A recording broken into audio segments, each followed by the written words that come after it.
All right. Sorry, everybody. Let me make another adjustment. What a shit show. So forgive me. I have to allow you to chat. So just give me a sec. And my apologies. I don't even need to run you through everything that just took place. It'll bore you.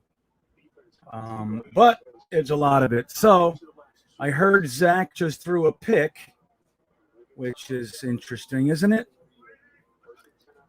The number 9 offense in the NFL. And then our franchise quarterback comes in and looks like Duke. So I got to listen to you guys and tell me what you think first, because I'm jumping to all sorts of absurd conclusions. So hold on, I'm just fixing something here. And I should be ready in a second. And again, my apologies, my friends. Okay. Okay, we should be good. We should be good. So let's see if we have some commentability. Talk to me. Let me know what's going on. Most of you probably jumped ship and went to a live stream. Imagine that. But here I am. This is GreenBean, the Jetnation, Jets versus Houston Texans live stream. Again, please forgive my delay. What an incredible mess this morning was. So I had it all set up. I was ready. So let's see what this guy has to say. He's going to give me my update. So what's the update? What are we doing? I heard a little bit. I know they were driving down the field. It looked like they were going to score, and then I came back and it was 3-0 Jets. So what happened there? We keep stepping on our own toes, man. It's crazy. Well, how did we stop them? So they were driving the first drive of the game. We got a deflection interception. Who caught it? One of the linemen. I'm sorry. I was trying to help you, and I was doing that and coming off a pure adrenaline fantasy sports. So I didn't see who got the who ran with it. I think it may have been JFM, but I'm not 100% sure. I'm sure someone in the chat will tell us. But somebody deflected it. It got into a defensive lineman's hands. I gotta say the one thing. So the defensive line is playing great. JFM is playing great, but we keep doing bonehead stupid things. We we just got a big sack and it was taken away by a penalty on the defense. Zach, again, it's hard to evaluate Zach. He just did a really stupid play and threw an interception because he tried to flick the ball like Patrick Mahomes style, and he flicked it into the hands of the defense. But I got to say, outside of that, there's something about this offensive line. They do not want to block for Zach Wilson. It is ridiculous. It's like the first half of the Carolina game. They are not blocking for him, and I don't understand it. They block for everybody else. They refuse to block for Zach Wilson. Yeah, well, that can't be real, as we know. That obviously can't be real. I know what you're saying. So the offensive line has been porous. Just the pass protection is the worst since the first half of the first game of the season. They're going right through them. I mean, there's no time. He steps back and he's being sacked within 2 seconds. Jesus.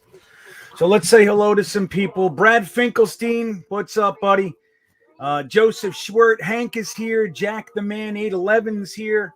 Ant Jets, Harry, Bryant Sill, David Goodstein. What's up, guys? Again, I want to apologize for the lateness. Just had an incredible shit show and couldn't avoid it. So I got stuck in about collectively an hour and 15 minutes of traffic trying to get this done. The details will bore you, I assure you. So, but anyway, I'm glad that you're here. Finkelstein, Abe is here. Right on, man. Billy SBC, Pure Adrenaline Fantasy Sports. That's Postman. He's here. Jet Bigley. Hey, buddy. Shafiq, what's up, man? I know, dude. I mean, he says Zach is a turnover machine. And look, I'm going to watch it myself, of course. But from what Jeremy's saying, if the offensive line can't block for him, then we have to make plays that take advantage of that. That's what we have to do. If they're blowing through the little screen, if they're being aggressive, set them up. If Zach can't hit it yet, It's going to be a long day, man. I don't know, but this is not the way we wanted to start. So how did the pit? So it was like a shuffle pass kind of a thing. Yeah, we just gave up a touchdown, by the way. Oh yeah, that's good. It's just ridiculous. He was running with the ball, and he's right at the line of scrimmage on 3rd and 17, and he tried to do like a little flick, like one of those weird kind of Patrick Mahomes flicks. And it went right to nobody. It's like you're out 4 weeks and you come in and you're trying that shit. This is the stuff. It's like when we talk about settling down and playing smart, that's not it. Like that's the exact opposite of what we're talking about. Yeah. So they got a touchdown. They're up 7-3 now. So it's 7-3. Yeah, I'm about to watch that play. We have to see if he bounces back, but I'm starting to now. After that play, they're showing it right now. I don't know if you get the game. They're showing the replay of it. No, I just watched the sack. I don't know how far behind. So after the touchdown, you'll see a replay of the Zach interception. They're going to run that, so you'll get to see the flick. Who's number 41? Another safety of the week. Yeah, they were talking about whoever's starting next to Ashton Davis being like a practice squad to starter in 3 weeks. So what's that? They're talking about our starting safety next to Ashton Davis being, hey, he went from practice squad to being a starting safety in 3 weeks. Yeah, I mean, that's what we're looking at here. And Pinnock, that's who 41 is. Pinnock, who essentially gave up the touchdown. I mean, that's on him. He fell on his face, and he's got a long way to go. Again, that was one of the picks I really didn't like. I know Jude Jett says Pinnock is going to be, hey, man, I'm on board. But, he's got a long way to go. Look at, there it is. Yeah, so he threw it to Ty Johnson, who wasn't even looking at him. Right. That's the bad dude. That's 100% on Zach Wilson. And that's the stuff we're talking about, man. Like, he was in front of you to block. Like, just run it then. Run it and slide. Do something smart. And that was in the red zone, huh? Yeah. It's just, I mean, pretty much like he was at like we were at our own 30-ish. But like it is beginning to like dawn on me that I'm starting to worry, man, if he doesn't change his mindset, like all this time and watching those guys and he still hasn't changed. Yeah. I don't know. We might have a big problem, man. He might end the dream of this rebuild and like set us back a couple of years. Yeah. I don't know if he's the guy now. I'm starting to have my doubts because don't jump ship so quick. I mean, that was his first drive in 5 weeks. I'm not jumping ship on him. I'm just saying I'm having my doubts if he can't change his mental game. Like if he's gonna play hero ball like every play and he's not gonna learn how to just punt the ball, dude. Just like run as far as you can, slide and punt the ball. Yeah. Yep. I mean, that's pretty silly. Billy, and I understand what you're saying here. Parcells would not start a quarterback who was not ready no matter when he was drafted. It's a different era, man. It's a totally different era. I'm a big fan of never starting your first year. I come from that as well. The way I see it is that guys high drafted, they should come in and sit at least the first half of their rookie season. That's how I see it. But it's not that era anymore. You get essentially 4 or 5 years with a quarterback on his rookie contract, and they want to accelerate that and get everything you can out of him before you have to pay him. So now the mentality is if you draft someone top 10, they're playing. I mean, 99 out of 100 times, you have the San Francisco thing with Trey Lance. But again, Jimmy Garoppolo was a Super Bowl winning quarterback, not winning, but a Super Bowl quarterback just a couple of years ago. So it's a little bit different, but you'll see. I mean, I'm already reading articles that they've committed to trading Garoppolo next year. So it'll just take one more year, but that's the way it is. So Holton says, I will say Zach started out making good decisions, but once again, he comes back and is getting less than 2 seconds to pass. It's unreal. Yeah. Well, I don't know. So what do we see different? Is it just the offensive line sucks today? They're atrocious. Wait till you see this next play. They're atrocious. The offensive line is just as bad as I've since the first game.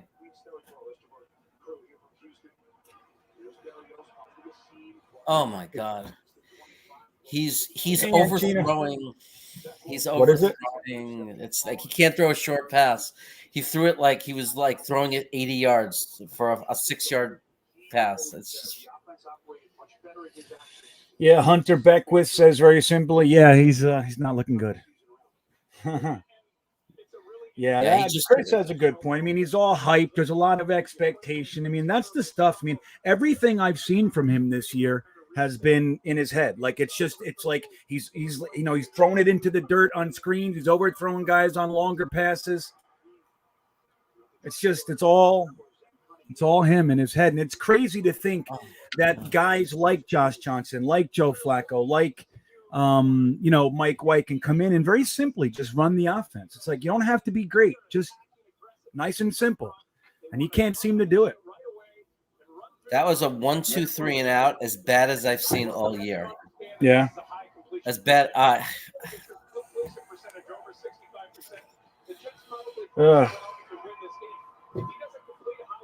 They've got to have it. They got to pull the offensive line to the side and have some kind of talk with those guys. Yeah, I don't know. That pass just hit Coleman in the hands. That's the one, the last one. So I don't know. I'm about to watch 3rd and 12. Yeah. I mean, he made him spin, but yeah. Look at the pass protection. What's Look that? at the pass protection on this 3rd down. Yeah, so let me watch and see what's happening here.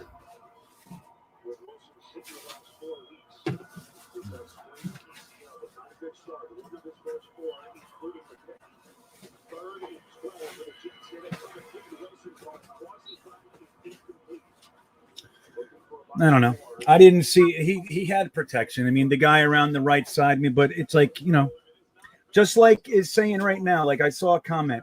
Billy SBC says it's the same line. The quarterback is different. Flacco can compensate. Mike White compensated. And you got to be able to slow them down. I mean, granted, the line has to block, and I'm not, defending it. But again, the one difference between this week and last week is Zach Wilson. Yeah.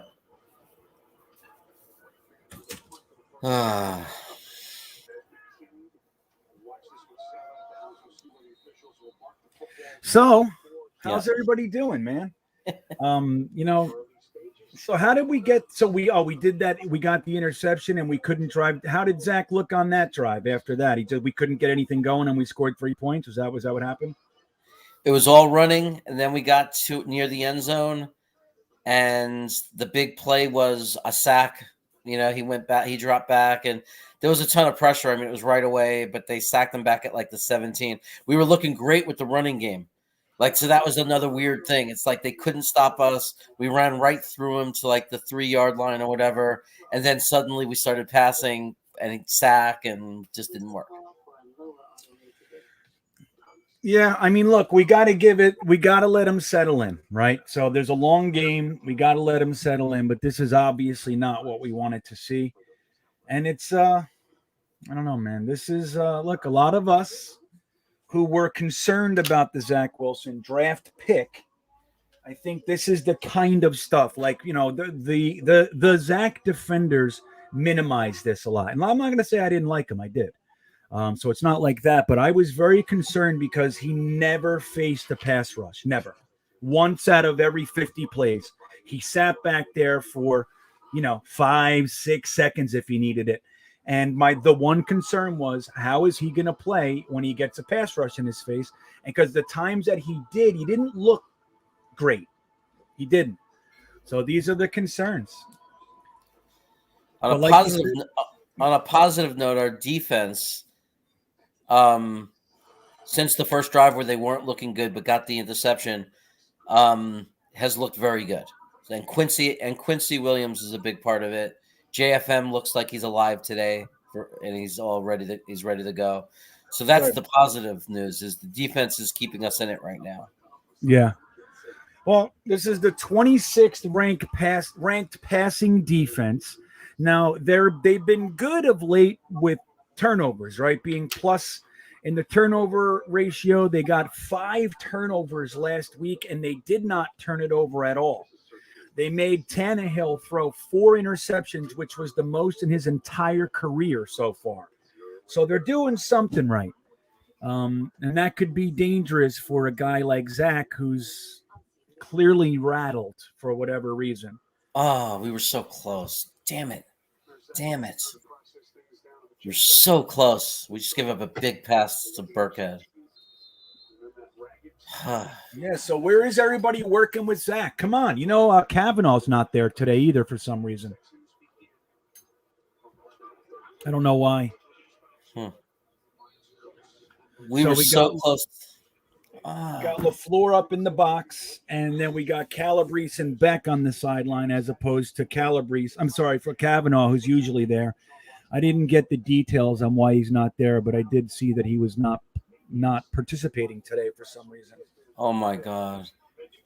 That was close.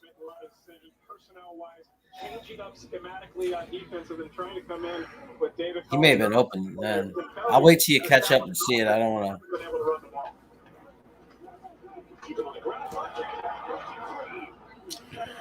Yeah, Burkhead looking like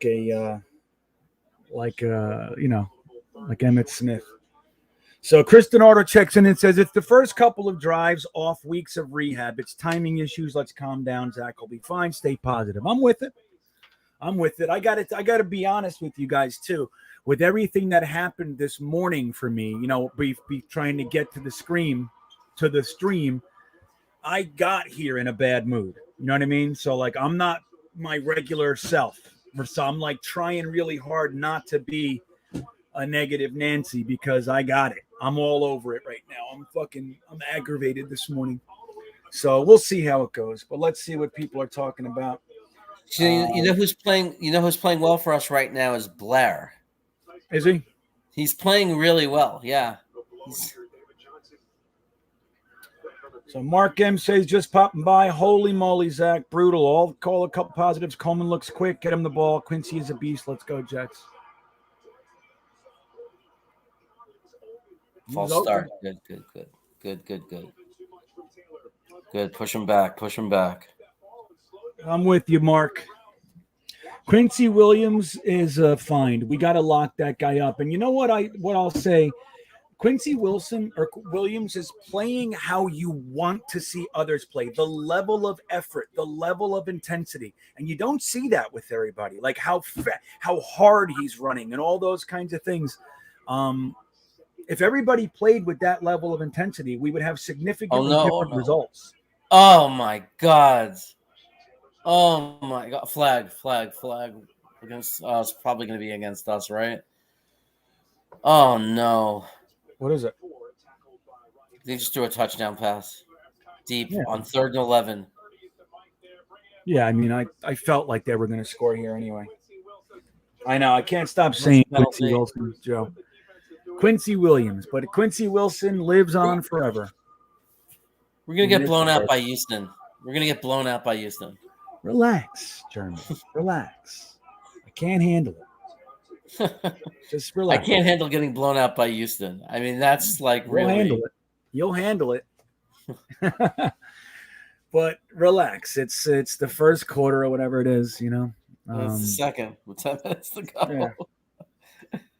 We have to answer with a touchdown. We have to. Yeah, we do. It's all about Zach coming out and settling down. That's the only thing that matters today. That's it. A loss, I could care less about a loss. But I want Zach and the offense to look good. I'm telling you, the fact that Mike White, Joe Flacco, and Josh Johnson can put up just about 300 yards each and Zach Wilson can't complete a pass, that's concerning.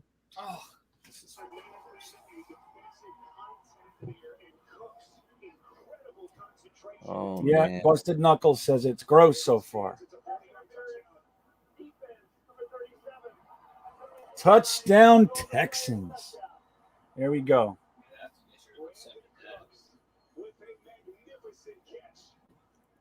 So FOC says the wheels already feel like they're starting to fall off. You think? I don't know. Again, if Zach can just come out, settle down, give him some simple high percentage passes. That's all we need to do. The thing that I thought was, and this probably has something to do with Kavanaugh not being there. The last few weeks, whenever they showed our sideline, like our quarterbacks were always powwowing with all the coaches. They were doing stuff. And Zach he went over there. He was just sitting there staring into space. You know what I mean? That's not good. No, I'm worried. I'm not giving up or decided on him. But I'm very worried. Obviously, I don't see how we can't be worried about what we're seeing from him.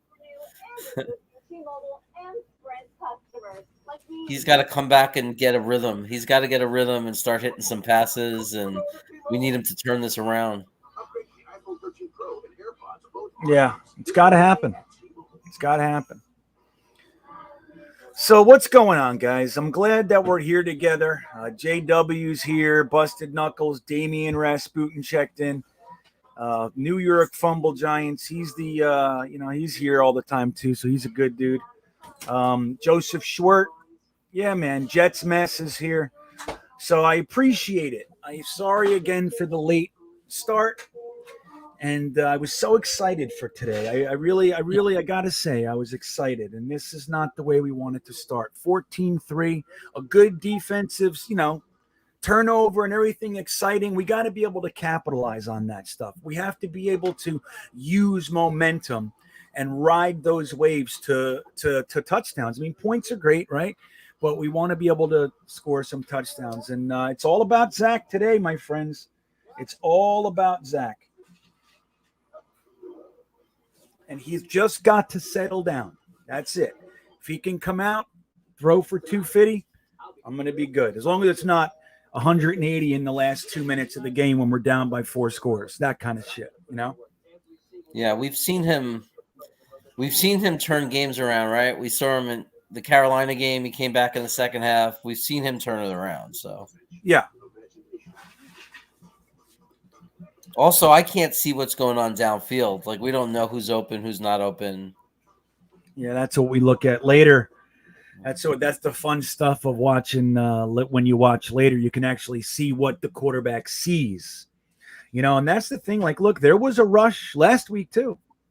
Flacco knows how to compensate for that. He knows how to take advantage of it.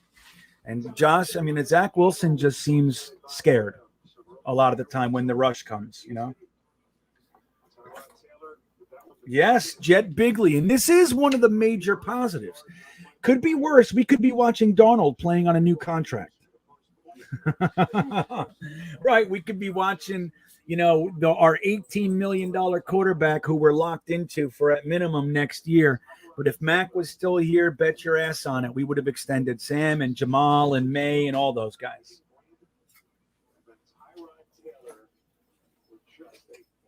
Running game looks okay. Well, but that's a good point. Follower Christ says, I agree with Jeremy. There was never a time during Sam's rookie season that I was this worried about our quarterback. Well, how did that work out for us? So who knows? Starting it different. I don't know. The bottom line is Zach doesn't look good, and none of us are happy. So, like, Chris seems to think Zach's going to be fine.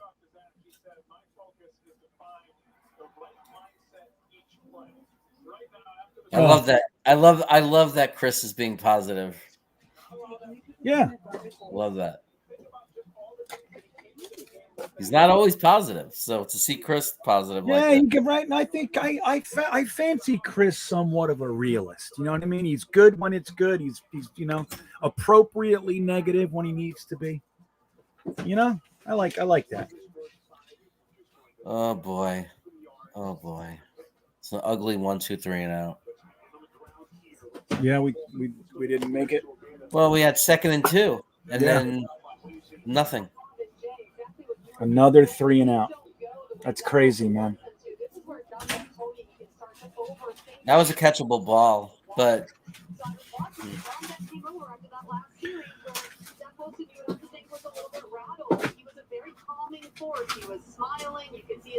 Oh boy. Let me watch this.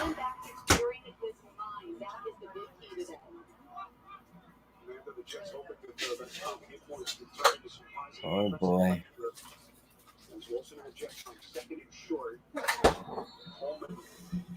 Wilson has 5 passing yards so far. Is that accurate? Yeah, I think he has one completed pass. It's like 1 for 4, 1 for 5, interception, and a completed pass. Not good, my friends.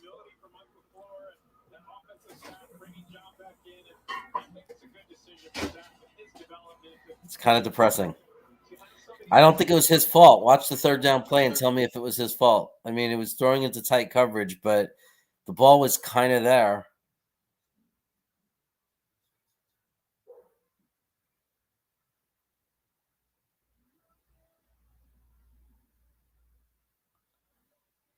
You're on mute. Said no, he's got to get that. That was an errant pass. Yeah. So Holton comes in with some stats: 1 for 6, 5 passing yards, 2 sacks, and a pick. No, honestly, Elijah Moore should have caught that though. Elijah Moore should have caught that. I just watched it again. So Hal, explain yourself, because sometimes I get there too. But he says I disagree. This game should be allowed to get as ugly as you can get. Tell us why. I want to know what you're thinking. I want to know what you're thinking there.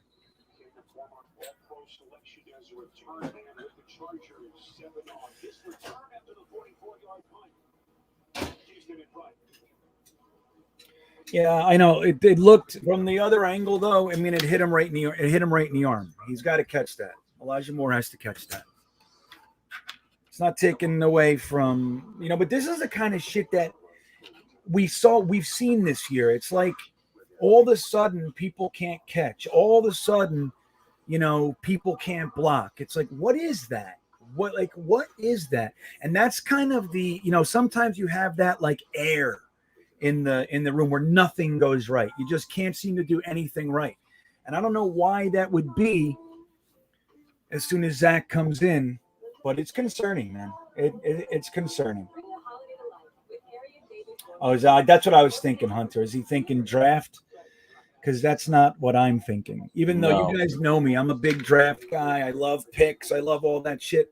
There's nothing more important than Zach Wilson having a good game today.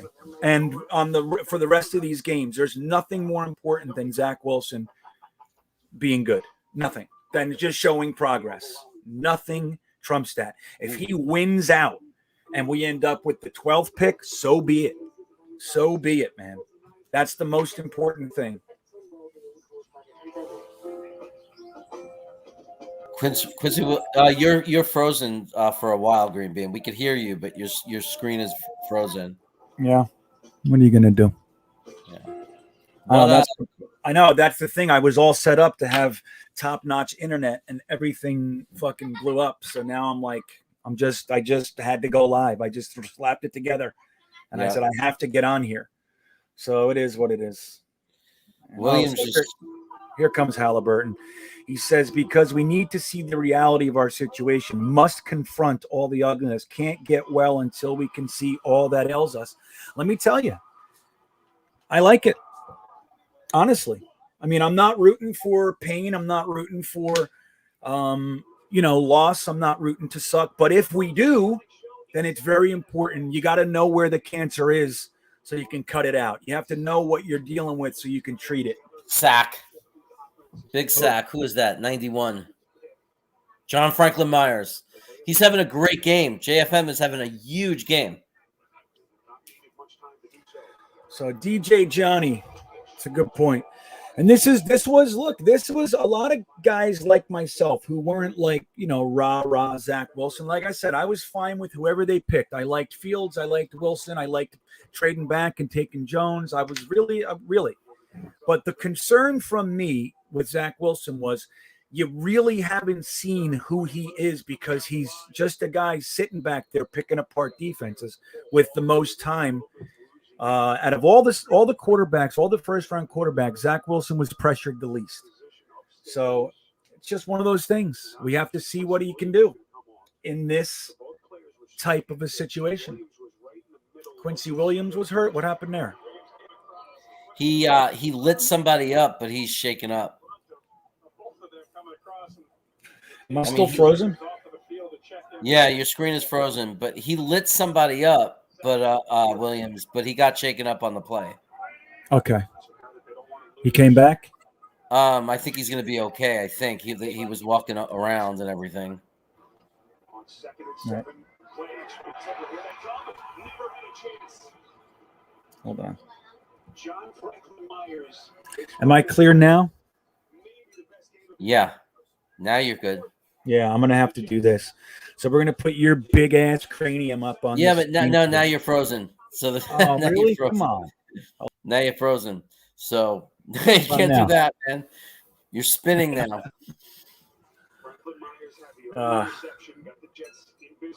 You have to apologize in advance to everybody, man, to put my big skull on the screen, my big ball. Yeah. Oh my God, Mosley, come on, dude. I know, right? JFM is right now is a positive. Quincy Adams is a positive. Quincy Williams, as long as he stays healthy. Dude, Quincy, it's bad enough we call him Quincy Wilson all day. Quincy Adams.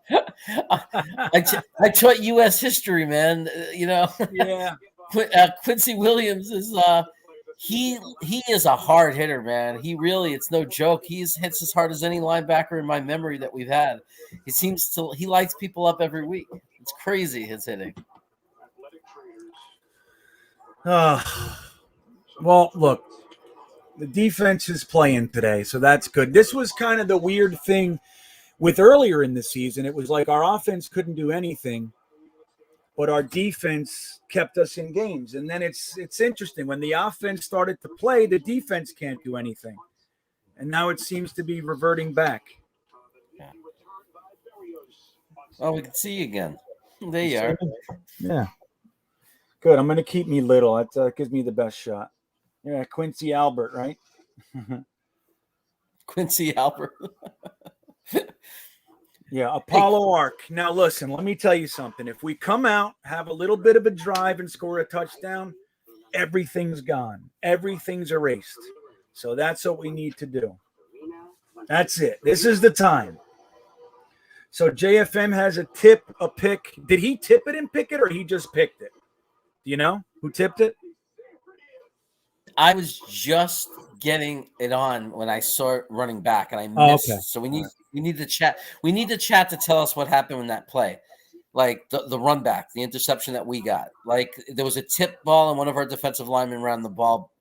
So can someone tell us what happened on that play? Yeah.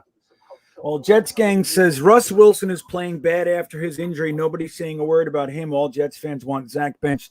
Here's the difference, though, Jets gang. Russell Wilson is one of the best quarterbacks in the league for a decade, has been to 2 Super Bowls, winning 1. Zach Wilson has none of those things. So I think Russell Wilson, this is the first year that he didn't start every game in his whole career. These are the first games he's ever missed.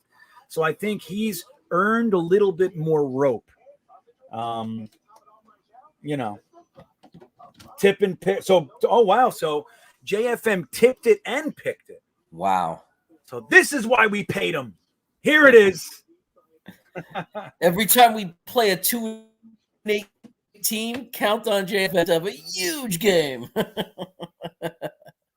That's funny.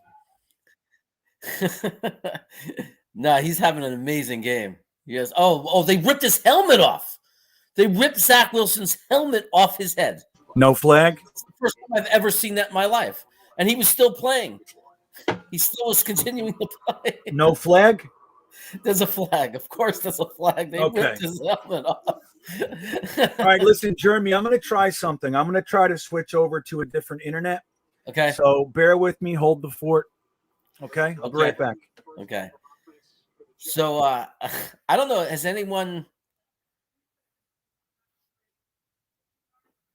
anybody ever seen that before?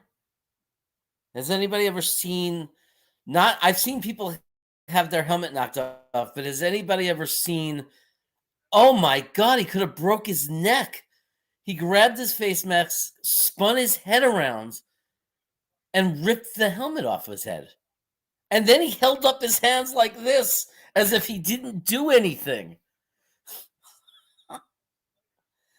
I that's the first time I've ever seen that for sure. Here comes Elijah with a nice 12-yard run. Elijah Moore. Everybody knows that's my guy. I'm not wearing the number 8 today. I'm remembering Wayne Corbett, but that was an amazing run. Elijah, we got to get Elijah in more on those kind of plays, because he can give us a lot more than just being a receiver. He's kind of he reminds me of Samuel from San Francisco. What do you guys think? Conversation here. We can see you now. Is it better? We got Zach Wilson 2 for 2 in his last 2 pass attempts. Woo! There's some short passes, which is I like to see. Take what they're giving us, call some easier plays for him. Watch this, Merrill. Look at this. Oh my God! They could have. Yeah, they could have broke his neck on that play. They could have broken. Just watching the replay. Like that should be somehow more penalty. Yeah. Think about it. If you hit his face mask, same penalty. That's not just You know what I mean? face mask. That was Yeah. like rip your freaking neck off. Yeah, my wife's pissed. And GreenBean, after he did it, he did this like he was innocent. Yeah, like He was like like I this. didn't mean that. I didn't mean that. Luckily, Ed the Red, I know, buddy. He asks, my God, when will this shit end, GreenBean? I don't know.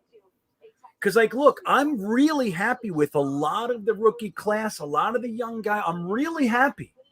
But the most important guy is Zach Wilson. The most important. And I don't know. We live and die by him. So I don't know, Ed. I just don't know. they're looking better this drive. I mean, they're having an okay drive right now. So I don't want to jinx it, but let's just keep our fingers stop crossed. talking. Why would you dare say something like that? Because Berrios, come on, Berrios. Oh, okay, nothing. Why do they keep using other guys than Elijah Moore for those kind of plays, or Crowder? Hard What for me to play? understand that. Like for sweeps and things like that. Like keep watching. Like I don't understand why you. We're not doing more of it when they work. Well, it should be Elijah. It should be Crowder. They bring Berrios in and do these kind of plays, and it's. I mean, it wouldn't have worked for anyone probably, but.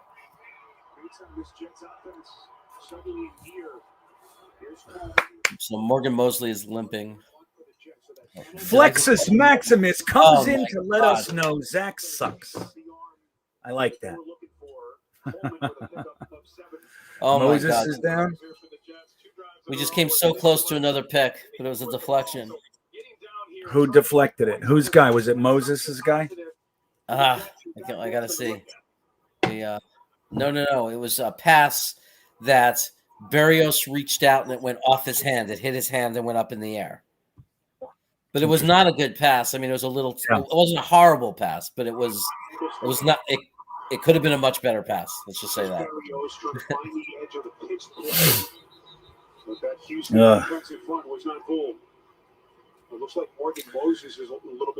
He is, Chris, but I think all we're really looking for, and I could Get in there. speak Get. for Oh myself. yeah. Griffin. All we're We really gotta looking start- for we is gotta- average. All right, what's up? Go on. We got to Come on, start. excitedly. We got to start respecting Griffin a little bit. Ryan Griffin. I told you that. You know I said that. I don't love him, but he's not as bad as we think he is. He's not. He's an average tight end, average blocker, decent hands, good yak. He should be like your third. Oh my God, that was almost it. I just watched that. Damn, that's Griffin scary. just saved the drive. No, Zach just saved the drive. Oh You know what yeah, I'm saying? good run. Zach, yeah, he is.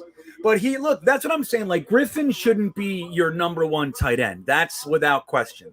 But as far as him being like the the third guy, the second guy. He's an average tight end. Like that's what he is. He's not terrible. He's just average. So, guys, that was Austin Walter, who was activated in favor of Perrine. So Perrine is not activated. Ryan, I know. I don't know what the fuck is going on with him. But watch the run by Austin Walter. That might answer your question. Maybe he's. Well, they already cut Walter. They've cut him already. So I mean, I don't know. I don't know what the deal is with Ryan. Watch this run from Austin Walter now, though. It's confusing. LaMichael Perrine is more in the doghouse than Mims. Yeah, it's weird. Like I said, it would be one thing if I actually trusted the coaching staff, but I don't. I don't trust their player, their evaluation of talent yet. I'm not anti, but I don't know. It just doesn't seem like you don't even give guys chances. That's. Yeah, look at that fucking hole. You know what I mean? Anybody could have ran through that one. That was a great hole. That was AVT, man. That was a great block. Yeah. Finally, some good run blocking. Yeah. I like when we see signs of what AVT is going to be. Yeah. Takes a while for a rookie offensive lineman sometimes. It's normal for them to. Yeah, totally. Yeah. Look, what you're looking for rookie year, guys want everybody to be dominant, right away, right? Now, sometimes it happens, but more likely is that you see flashes their rookie year. You see it, you see the talent, but they're still mixed up. They're still making mistakes, those types of things. It's about flashes the rookie year and progress. And like I said, man, people forget. But Revis wasn't Revis his rookie year. He was good, but he wasn't Revis.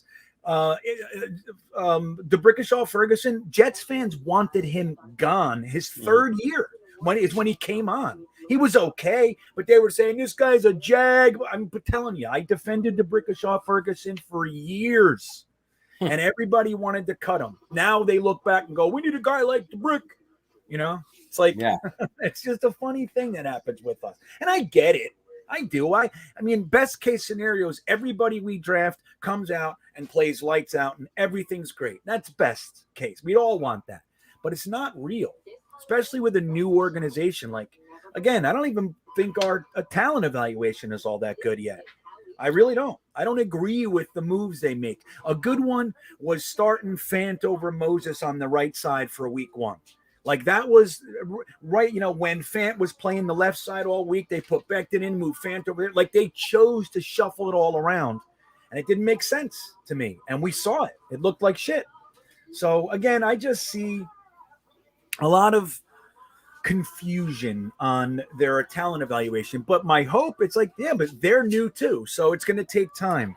But guys like Mims and Perrine and Jets fans are silly. They don't know anything about Perrine. It's just like a lynch mob mentality. Everybody goes, yeah, he sucks because they heard he sucks. You know what I mean? But I'm telling you, I broke down the whole thing. I watched every play of his in college, every play of his last year, and he's much, much better than people give him credit for. But here he is, doghouse, just like Mims. Touchdown. There you go. Who did it? Walter. Zach? Walter. Is it a run or a pass? Run. Nice. So we get the ball back in the second half. So we got a game again, everybody. You could stop see that just like that. We got a game. And Austin Walter's about to become a very popular running back. Yeah. He sucks though, man. It's fine. I'm happy. Don't get me wrong, but he's right. Realistically, you know why he's there? Because he was he's one of 2 players that came over with Saleh from San Fran. And they didn't come over with him. They were just Ronald Blair and Walter. Nobody picked them up. So those were the 2 guys that came with him. And they're essentially 2 clicks above Jags. Ronald Blair I like, but Austin Walter is a Jag. Nobody signed him when we cut him. Hey, if he pulls a Mostert and comes out and he's great, nothing would make me happier. But you don't remember him in preseason, Austin Walter? Yeah, no, I do. I remember him. Remember how bad he was? Yeah. I don't care now. Touchdown. I love it. They pick favorites, but like he did okay there. But He did. we're going for the 2-point conversion, which I guess makes sense. Yeah. Let me know if they make it. I will. Hey, any way to bring in that video of that No, you got to send me a real format. You got to get it out of Dropbox and download it. Okay. Yeah, it's in your Dropbox. I thought you were able to download it from that lab. No, I might be able to, but you just got to you got to get it out of Dropbox, put it in your downloads, and send it over to me. You could do it right now. I'd love to show everybody. Huge trick play. Wait till you see this. I don't even know what to say about it. I'm gonna just let you see this play for the 2-point conversion. They made it. It's beautiful. It's beautiful. Great call by Mike LaFleur. We could stop calling him LaFraud for a day, please, because that was a great call. Yeah, I love what they just did. They fooled everybody. They fooled everybody. Nice. And don't look, man, LaFleur has done enough not to be called LaFraud for a while. You know what I mean? I think he's shown enough that he has potential to be a very good offensive coordinator in this league. I'm done calling him a now Olbricht. On the other hand, I'm not convinced with that guy. Did you switch it over yet? The TV? They're saying because it worked. Somebody in the chat said because it worked. But you give me a break. Everybody was fooled. I thought that I was about to curse because I thought that was a horrible play because he was not going to make it. I didn't even. The cameraman was fooled. Everyone was fooled. It was a. Let me watch this. Hold on.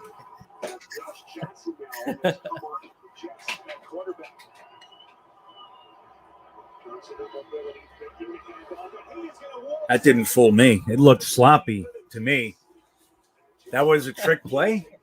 That was a fake handoff. Well, they try to make it look like a handoff, but they sold it really well. Yeah, it's a fake. It was good fake. But Josh Johnson had to juke the guy that he didn't bite on it. Yeah. There was a guy that didn't bite. It's interesting to just bring in Josh Johnson. Yeah, totally. That almost got destroyed. I don't know what you're talking about. That was ugly. Josh Johnson had to juke a guy literally in his face who didn't bite at all. I don't care. It was smart, intelligent use of their personnel because they knew that Josh Johnson could do that. Yeah, go ahead. Yeah, I mean, look, JW has a good comment. He says probably wouldn't have worked against a better D, and that's what I agree with. Okay, that's what it doesn't matter. Look, it worked, right? And we only can do what we're doing. That was a great drive coming off the earlier offensive series that we watched. I'm happy. Zach looked a little calmer, made some nice passes, nice connections, good running plays, good holes, a nice 2-point conversion. I'm happy with it. That said, is it a shitty game? It's dangerous. That almost got beat up bad. Is it a shitty game or is it okay? The score looks decent. It's a good game. It's fine. We look like shit, but we're there. I like the call for a 2-point conversion. Yeah, absolutely. Because 5 points or 4 points doesn't change anything. You know what I mean? And then now we get the ball. Like if we can hold them here, how much time is left? Did you see? There is 1 minute and 2 seconds left. All right. So if we can hold them here, we go into the half. Get the ball back, and we're only down 3. I think we're trying to get the ball back now to score again. That's what I think. 3rd and long. That's right. Flexus Maximus says a shit win is a win. It's like, what are they? Here's the question, Flexus. Ooh. What happened? Oh, he just missed the sack. Just missed it, and they get a first down. Ugh. Now we have to hope to just run the clock down. Who just missed the sack? I didn't see who it was. Someone flew into the screen at the last second.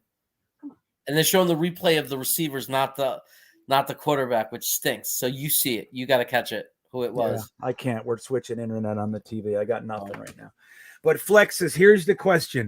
What do you call the guy who was worst in his class in medical school? Doctor. Right? Doesn't matter. If he got through. He got through. Nobody cares about that shit later. A win is a win is a win. Hey, Chris DiNardo, can you see who almost made that sack? Like who was hitting Taylor when he threw the ball? I'm just wondering if it was JFM. That's funny. Hunter says his wife just assumes the Jets lose. I know, right? My wife comes in with sympathetic eyes every week. Hi. How are you? I don't want to see Home Depot. Come on. I hate when they split the screen like that. It's like we don't have enough time to play a commercial, so we're going to split the screen and make you look at a Home Depot logo. Yeah. Now, Fumble Giants is saying that Salah's overthinking with the 2-point conversions early. I disagree, man. I know what you're saying. Like, there's no need yet because it's not crunch time. We're not down to one final drive and all that. But the truth is he's trying to build momentum. He's trying to get more points. He's trying to use the game to get things done, get things going. So I'm in favor of doing it. Do it every time. You know what I mean? If you need to. But nice defense there. Who was that? I think 37. it's a good Hall. move. Bryce Hall. Big play. Big play. Yeah. Sorry. I see that, Chris. I see your joke. That was good. He said, what do you call a doctor? You know, the doctor works in his class. He said dentist. It was by the way, it was Sheldon Rankins who almost got to Taylor. Nice. What do they say about almost? On the play that Taylor was hit. Oh, what do we say about almost? That means that almost doesn't count. Yeah, almost only counts in horseshoes and hand grenades, right? Yeah. Especially when your almost leads to a first down. Dang it. What do they say about the guy who gets the most almost sacks in the league? You know? Hey, Bryce Hall makes a huge play, and now we force the punt. I say maybe we let it roll. Don't take a chance of anything bad happening. I don't know. Throw it downfield. No, I mean the punt. I mean the punt. Oh, he almost blocked it. Shit. They're letting it roll. Yeah, I agree, Flexus Maximus says GreenBean actually could be a GM. I agree. Now, the contracts and all that stuff, I'd need some help. But I'm telling you right now, Joe Douglas, I think Joe Douglas is actually an exceptional GM. I don't love everything, but I really do. I think he has an incredibly detailed handle on everything. That's how I feel. But I'm telling you right now, the last 2 GMs we've had, there's no doubt in my mind that if I was in charge throughout that time, we would have significantly more Yaboa. It was Yaboa who tipped that punt. It was. Oh, really? Good. Yaboa. There you go. Yeah. There you go. Jeremy, I got to take a leak. Hold the fort, okay? Okay. A lot of stress this morning. I'm still just relaxing now. But you got to let O'Leary and Ryan in if they come. Oh, they're going to come in a second. That's right. I'll wait it out. Okay. Oh, I told myself I was going to go. Now I'm all in emergency mode. Here, you want me to let it come in? Yeah, hold on. Let them in if they come in. I'll be right back. There'll be a notification. I'm not able to. You got to make me like an admin. Get Teen Bean over here to let them in. Teen Bean is already in bed. He's done. Oh, Mama Bean. He's done for the day. Oh, Mama Bean in the house. Hey. Hey. I'm still trying to get the game up here. Are the Ravens playing later? Dude, I don't know. I don't know. I want to say I'm paying attention, but this house is like all Jets. I can't keep up. I'm saturated with Jets information. Just saturated. Right. So I don't have room. Like I don't have that much NFL room in my head. Well, next year, if the Jets play the Ravens, they're going to call you for the inside information on the Jets. Well, they will be sorely disappointed. Yeah. Well, thanks. That's my lovely wife, everybody, named Meryl. Like Streep, we always say. Everybody's saying hello, Meryl. Hello. We're all saying hello. Oh, Fumble Giant says, you poor thing. That's an accurate comment. That's an accurate comment. I'm gonna. So yeah, all right, they'll be here in a minute. I think they're both coming. I don't know if I heard from Ryan. I heard from O'Leary. Let me see. Are you on a campsite? Yeah. Okay. Yeah, we're in a camp. Why the internet is shit. That's why the internet. It's like it's a weird thing, you know. Yeah. But generally here we've had success here because I'm in city Fort Lauderdale. There's a lot of infrastructure here. So the last couple times we were here, we were at this place. The internet's been great, but this time I don't know why. It's just I think this spot. It's like a weird little bubble. And there's a lot more people here too. They're probably sucking up all the a lot of people sucking up our internet. So here he comes. Let's say hello to Mr. O'Leary. How you doing, buddy? There he is. Doing all right. A little bit happier now that they went down and got some points there at the end. You know, we'll take the little positives along the way. That's all we could do, right? Yeah, well, I think if Zach settles down, like, look, he came back after this is technically 5 weeks after his injury, right? He missed 4 games in another week, so he hasn't played in 5 weeks. I guess you could expect some uncomfortable, rattled aspects, right? Am I off base? Especially when that seems like a rational take, but if you said that on Twitter right now, you'd be ripped to shreds because I have people telling me that he sucks and that he's a bust and that the Jets should be looking for a new quarterback. So right. I don't know. It's so beyond frustrating you guys both know it well, but I don't know. Very reactionary on Twitter today. A little annoying. Oh yeah. Well, you know, and it was like, I actually started the stream late, right? I had all kinds of crazy, my whole situation blew up right before I was supposed to start. But by the time I came in here, Zach had already thrown a pick. A few fun things happened. So it was like, I jumped in and it was like, boom, Zach sucks. So I get it, man. But look, he settled down, which is nice. Like you said, we went into we're down 3. We get the ball. Zach had he had one drive settling down. But what do you think the problem was? Do you think it was just like Zach, needing to settle down, or was the offensive line didn't look good? Like, what do you think was the main culprit? Yeah, I think it's just he's a little ramped up, which has been an issue for him for a while now. But I mean, it's not unlike the Jets or him in particular to come out and look different in the second half. We saw it against Atlanta. We saw it against Tennessee. We saw it against Carolina. So that's kind of what I'm hoping for at this point. Obviously, you don't want to really make a habit of these slow starts here. But yeah, I agree with you. I think they were on the last drive in particular. They kind of just got some easy completions going. And the run game looked pretty good there as well. So, you know what? I'll take it. They get the ball to start the second half, and hopefully, you have a nice extended drive again. Isn't it a funny thing, though? Remember the first 4 weeks, we were all talking about how surprised we were that the defense was playing as well as it did, and the offense couldn't do a thing. Yep. Then it flips. The offense is number 9 in the NFL since week 8, all that kind of stuff, 400 yards, 300 yards, and the defense falls off a cliff.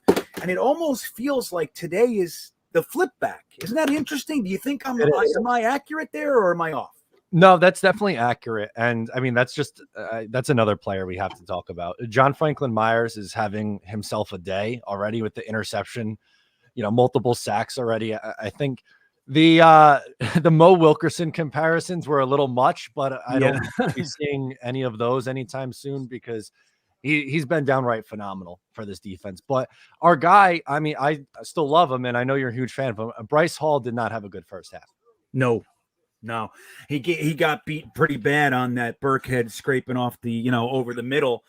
He looked like he was slow. I mean, for me, he looked slow on that play. So I don't know what it is with him. But look, I guess he's kind of, I guess that's to be expected. Michael Carter went down. Obviously, we don't have Eccles out there. So we're looking at, the safety of the week kind of a thing. Yeah, and right.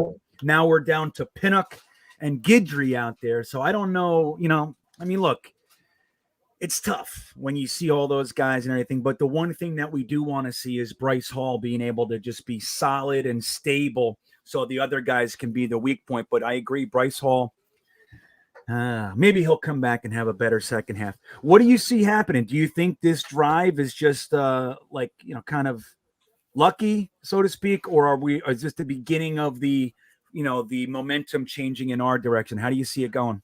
No, I really think this could be a momentum shifter. And I really do think it's a matter of Zach just has to calm down. It's very fixable things. He was missing some of the underneath stuff again. The interception was just him trying to do too much, just ran for a couple yards and slide. But then, I mean, I don't know. We do this conversation all the time, but after start 7, I don't know if that's the time to, like, if he's doing this in start 35, then we're having the same conversations we did last year. But I don't know. Just the reactions have really gotten to me today, but I don't think it's time to panic just yet. They're still very much in this game. They're down 3 and they're getting the ball to start the half here. Yeah. So they very much can take control of this game if they go down the field and look good on offense, which I don't think is out of the question. Well, you know what will happen next is if they do win, the same people that were saying we suck, they're going to say, oh, great, we beat the Texans. Let's not have a party. So there's literally no winning, Matt. I mean, we have to know that going in. But it's funny, like I said, I had this whole big shitstorm right before I started and everything. And I had to let everybody know, like, I'm in a bad mood today. So like, I'm really not handling this Zach pick. Like I'm having to like consciously temper myself because I am totally having enough of this shit. I couldn't possibly go on Twitter right now.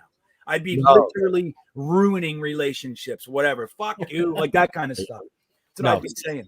Stay off. It's better for your mental health today. Just listen, chill out, watch the second half with Jeremy here, and just hope that, fingers crossed, that it turns around. I still have a little bit of confidence. I think they'll be okay.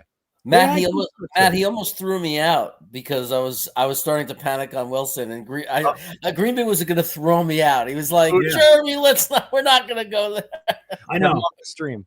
Yeah, Matt, I was like, all right, dude, stop. Like enough. It's everything I had for me to be a jerk. So I was like, all right, I cannot have all this input, this negative input. I'll throw my computer out the window. That's how I'll do it. Listen, you're allowed to have those days, man. We're allowed to be frustrated. It's okay. And we're just not going to let it get to us in the second half. Positive vibes. That's it, man. Yeah. One last question and I'll let you run. What do you think of, realistically, what do you think of Austin Walter? Do you think this is something like a building block, or you think like, hey man, the line's blocking, good stuff? How do you see what he's doing today? I think he's explosive with the ball in his hands. I don't think he's going to come in here and, take reps away from Michael Carter when he's healthy, or Ty Johnson, or even Tevin Coleman. But could he be a running back 3 on this team next year? Maybe. I think that's about where I'm putting him at. I wouldn't go anything higher than that, but I thought he looked good on that last drive. Like I said, he was explosive with the ball in his hands, so you got to give him that. Hit the hole fast on that one run. I'm still disappointed that I'm not even getting to see Pirine this year. It's bothering the living shit out of me. But again, like and it's all about whoever. If we're successful, I don't care. You know what I mean? Like I don't care who it is. If guys I like are not contributing and we're winning or what, I don't care. That said, come on, where the fuck is he? What's going on with that? I want to see him. But But so, all right, Matt, I'll let you run, dude. Thanks for popping in. I think we're gonna win. I think this is the beginning. We're about to take this game over, and it's gonna be a couple touchdowns, and Zach Wilson is gonna look good second half in his first game back. So that would be nice, and I can chat with you later about that. Hell yeah. I really hope so.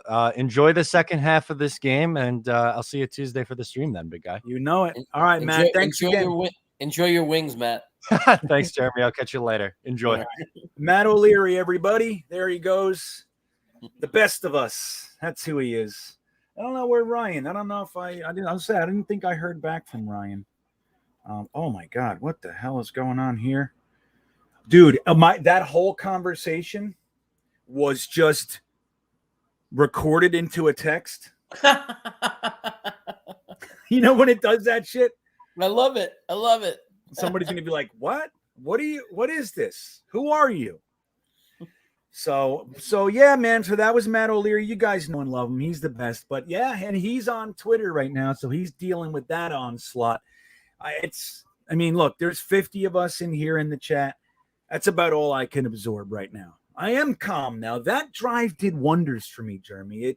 It It really did. So what do we think? And I'll start with you, Jeremy, but the chat, I want to hear what it is that you think is going to happen in the second half. The Jets get the ball. What do you realistically think is going to take place in the second half? And are we going to win or not? Let me know in the chat. But Jeremy, what do you think? What are we about to see?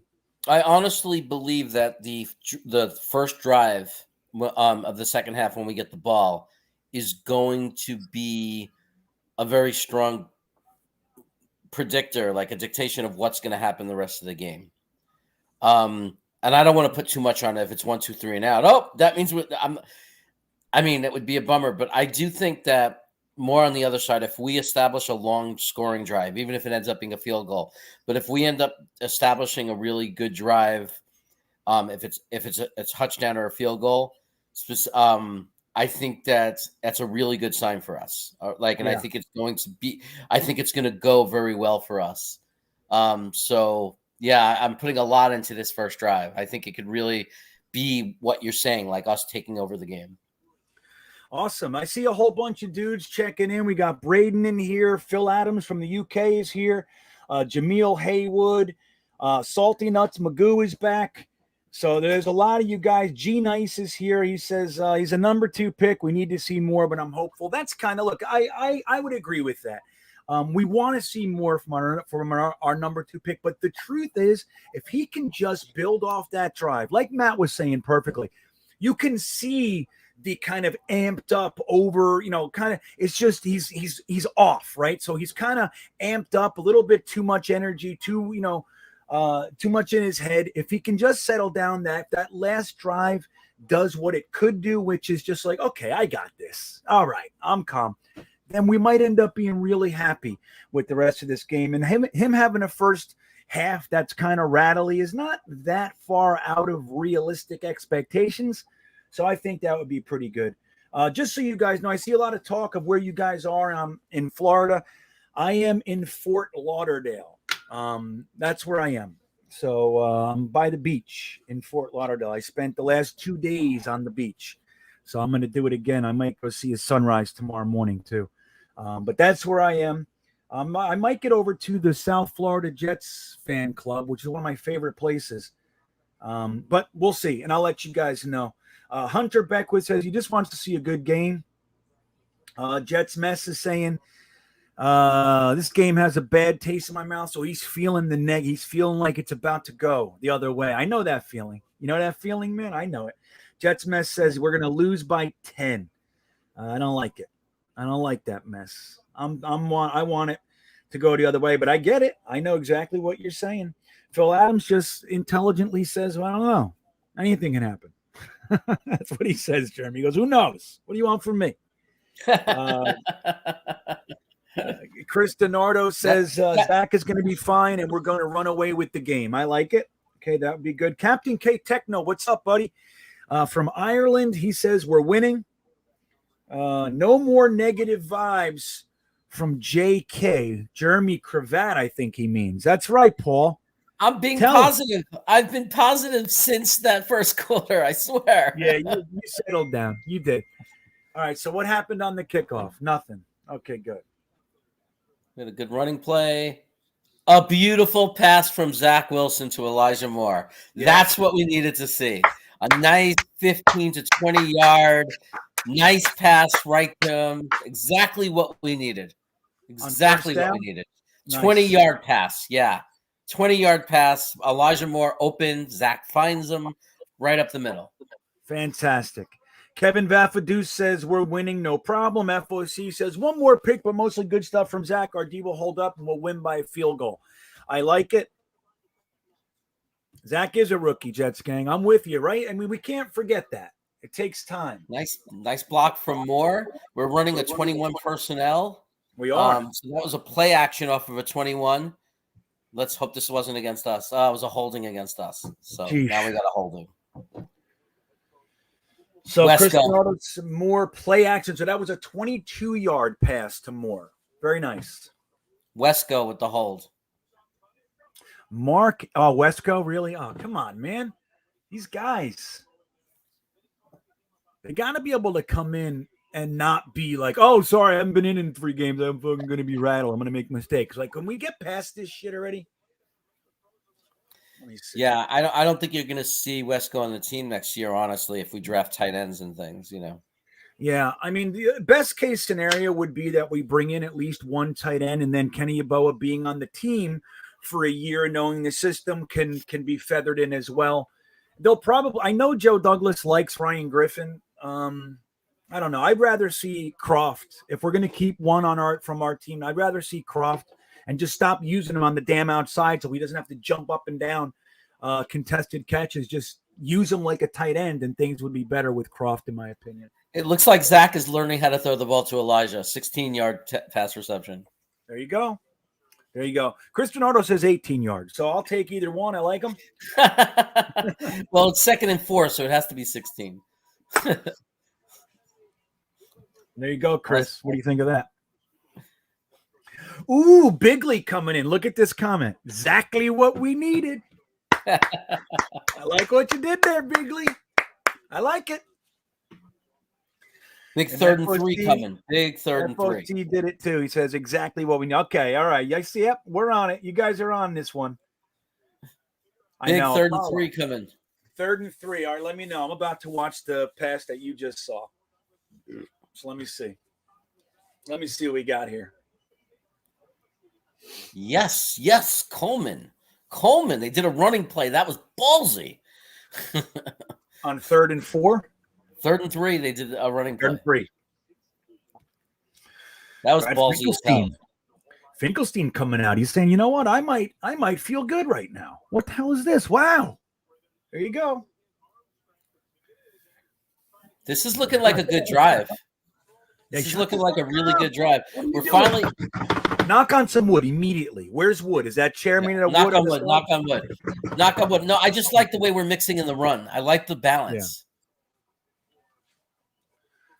Yeah. All right, let me see this. Oh yeah. Okay, we'll take that.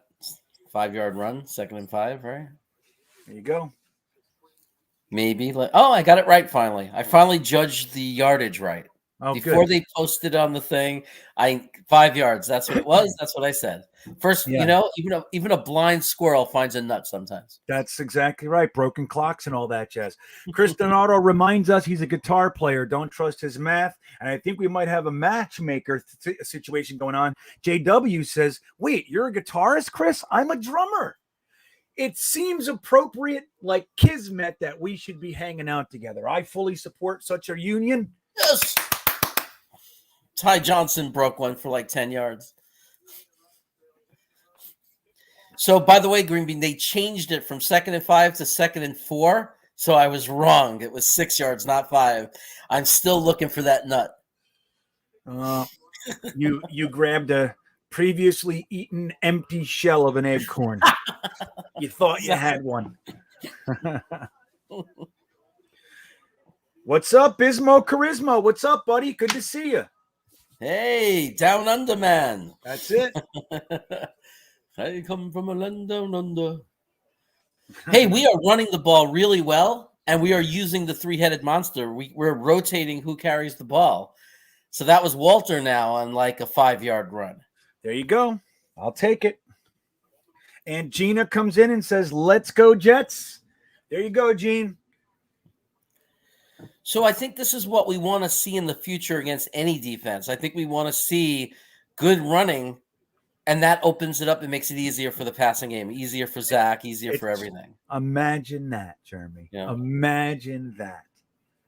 So Kevin Vafadust reminds us that LDT is so much better than GVR. It's not even a comparison. Did you guys see? It was floating around Twitter. The play where LDT took Jalen Phillips, one of my favorite edge rushers in the draft last year, took Jalen Phillips, pushed him down the line and 5 or 6 yards downfield and drove him into the ground. Did you guys see that play? You got to find it. It's amazing. And that's what we've been sorely missing. Let's get the touchdown, JW. Well, let's do this. We've had our first negative play, so it's 3rd and 7 now. 3rd and 8. Shit. Big play right now. Big play. 3rd and 8 from the 16-yard line. All right, we got to get a touchdown, guys. No, I didn't watch it yet, Finkelstein. I'm planning on it though. That one looks good. Anybody Oh, see he dropped it. who? Who is that? Griffin Let's dropped go. it. Griffin dropped it. I don't know if it Griffin was a hard sucked. catch or not. I don't know if it was a hard catch or not. It looked like a beautiful play from Zach. He was rolling to his left, like he was doing one of his rolls to the outside to the left. It looked like a catchable ball. I got to see the replay. All right, let me watch this here. Let me see.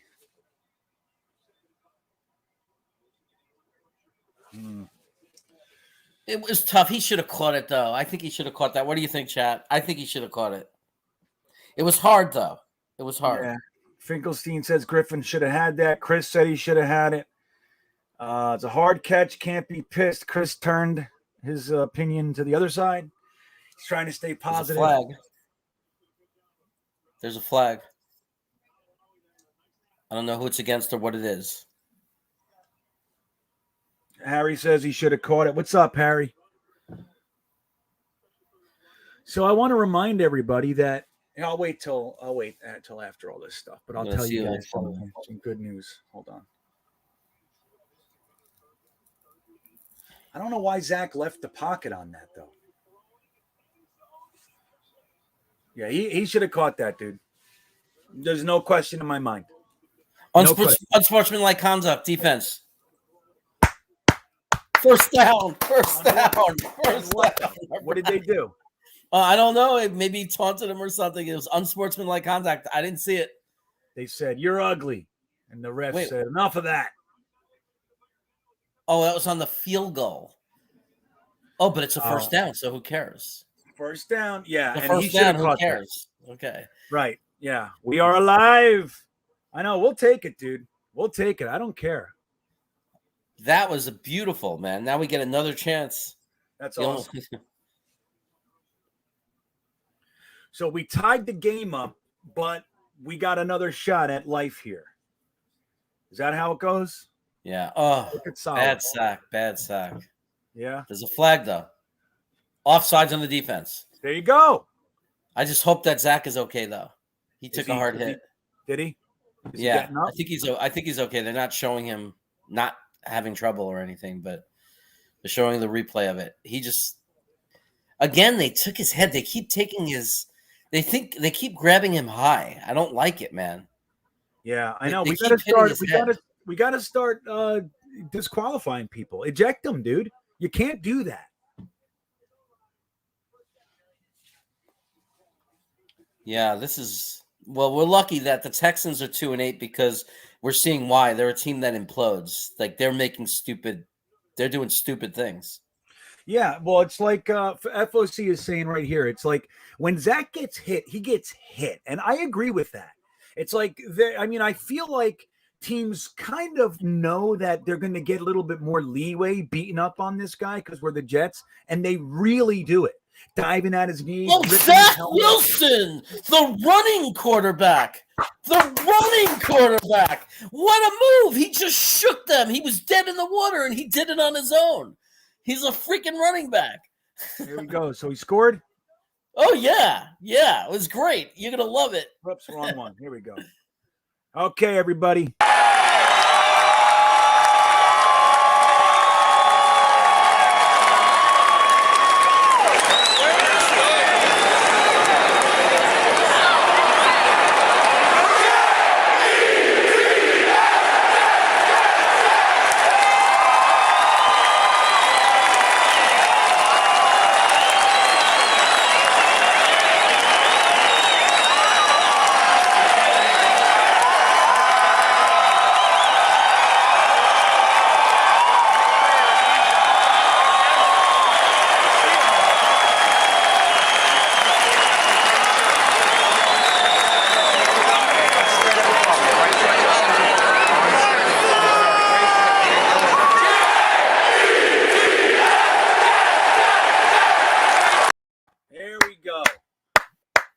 You know what the moral of the story is?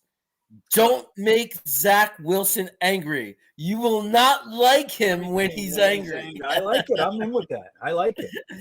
You see, and that's the thing. That's just it. Like, look, somebody said, Fumble Giant says the Texans are shooting themselves in both feet. And while that is true, don't forget that they're also taking cheap shots and doing like ripping Zach's helmet off, all kinds of stuff like that. So, hey, karma. It's coming back on them. So that's good. And remember last week with the Dolphins, we kept them on the field so many times, third down penalties and all that shit. So the fact that it's on the other side, I never complain about those penalties. I never feel like, oh, well, without the penalty, we wouldn't have. I never struggle with that shit. Never. Because we always suffer on the other end of that stuff. And then don't get calls as well. So I'm with it. I'm with it. There you go, Ralph Mouth. Jets. It doesn't ever get old. I agree. Aunt Gina's happy. Yes. Nice. All that stuff. I'm feeling a lot better now. Yeah, are you pulling back from your? We got to take a quarterback in the draft this year. Well, you have to understand. Nobody was higher except maybe Harrison than I was on Zach Wilson. So I really put myself out in the world. I said, "This is the guy. We finally got him. I believed in him." So I'm quick to panic now because nobody's going to look like out there. No one's going to look like a bigger jackass than me if he's a bust. Right. What's up, Mr. Terrible? Good to see you, buddy. No, why would I be mad White is benched? I'm not a white guy. I just said that, it's just so funny. You guys are funny, man. If you say something like he had a good game, is that what you're talking about? Or I made the video before he even started that wouldn't it be cool if he was Tom Brady? Doesn't mean anything. I'm a Zach Wilson guy. I'm just more constructive with the quarterback. Like, just to remind everybody, I said before the draft that I was just as happy with Fields or Wilson or trading back and grabbing Mac Jones or Trey Lance or whoever was there. But I said whoever the Jets think is their guy, that's who I got. But this is great. We all should be rooting for this kid to just be the guy, man. Could you imagine if we had to start over, Jeremy? You know what I mean? Like, we put a lot using our number 2 overall pick. People don't realize this. That was the most valuable asset the Jets have had since 1998. That's how valuable that was. Or 97. Yeah. 97. Yeah. So we have not had a pick that high since 1997. I know it feels like we have because we sucked for so long, but that's the truth. So we used our most valuable asset on this guy. So damn it, if he could just be good, that would be everything. Oh, I know, Mr. Terrible. I'm playing. Don't you worry, buddy. I'm glad you're here. It's good to see you. Wait, hold on. What's that? What'd you say? Yeah, I'd love some coffee. Let me get my Schnauzer bottle here. Make sure you put fizz in there. Oh, I know I'm wrong. I got to go get my new cartridges. They're running out. I'm like, running. But everybody, as you can see, I'm wearing my new shirt. So you can see right here, I'm falling. This ain't no happenstance. You can get these right over at the GreenBean Jetsfan.com merch store. And you can get them for free if you just sub to the channel and sub to Full-Time Coaster Tour on YouTube. It'll take you a grand total of 8 seconds to do both, and you're in the contest. As soon as I get to 5,000, when I wrap up my year on YouTube, my first year on YouTube, we're going to give these things away, plus a Manscaped Ultra Smooth package as well, and some GreenBean stickers. So you're going to get all that sort of stuff. All you have to do is sub right here. And don't forget to like this video right here on Jetnation. And sub to Jetnation as well. Actually, the contest is for GreenBean YouTube. I forgot that I was on a different channel. But, yep, don't forget to sub right here to Jetnation, the number 1 fan site in the entire NFL. Not just the number 1 Jet site. This is the number 1 site in the entire NFL. There is no more robust fan forum, news site, podcasts, everything that we do than Jetnation.com. Best place in the world. It's Jets Twitter. All Jets Twitter wants to be is what Jetnation is. So there you go. Don't forget to like the vid and subscribe. What do you knowing?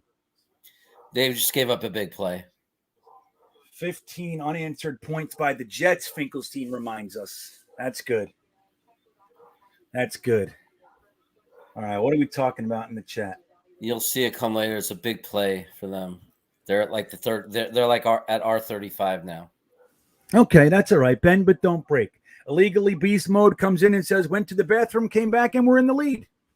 You should go hang out in the bathroom more, Beast Mode. I firmly believe in things like that. Just bring your cell phone and get in there.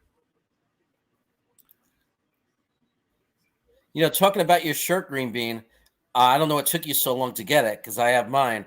So it's something, you know, Chaos has his shirt. It's not just, and it's not only for people of Chaos because Calmness has his shirt. Frankie got his shirt. So it's good for Chaos and Calmness. It doesn't matter who you are. This ain't no happenstance, works for anyone. So make sure you get your shirt. It covers all bases. Like I said, this isn't any happenstance here. The Jets are going to be good by design. Oh my God. All right, that was a good play for us. Now, who is that? Was that JFM again? No, that was Sheldon Rankins. Nice. Well, you heard it, Mr. Terrible. Our defensive coordinator, Jeff Ulbrich, said Tyrod Taylor is a, quote, pain in the ass. So he's just showing us what's going on. That's all. He's a decent quarterback. I mean, he's dangerous, but he's never going to be that, like, Super Bowl winning guy, most likely, but he's definitely quality. Everywhere he goes, he's good. Huge play here. 3rd and 13. 3rd and 13. Need to stop him. Keep him out of field goal range. We're on him. We're on him. Who got him? They got him. Sack.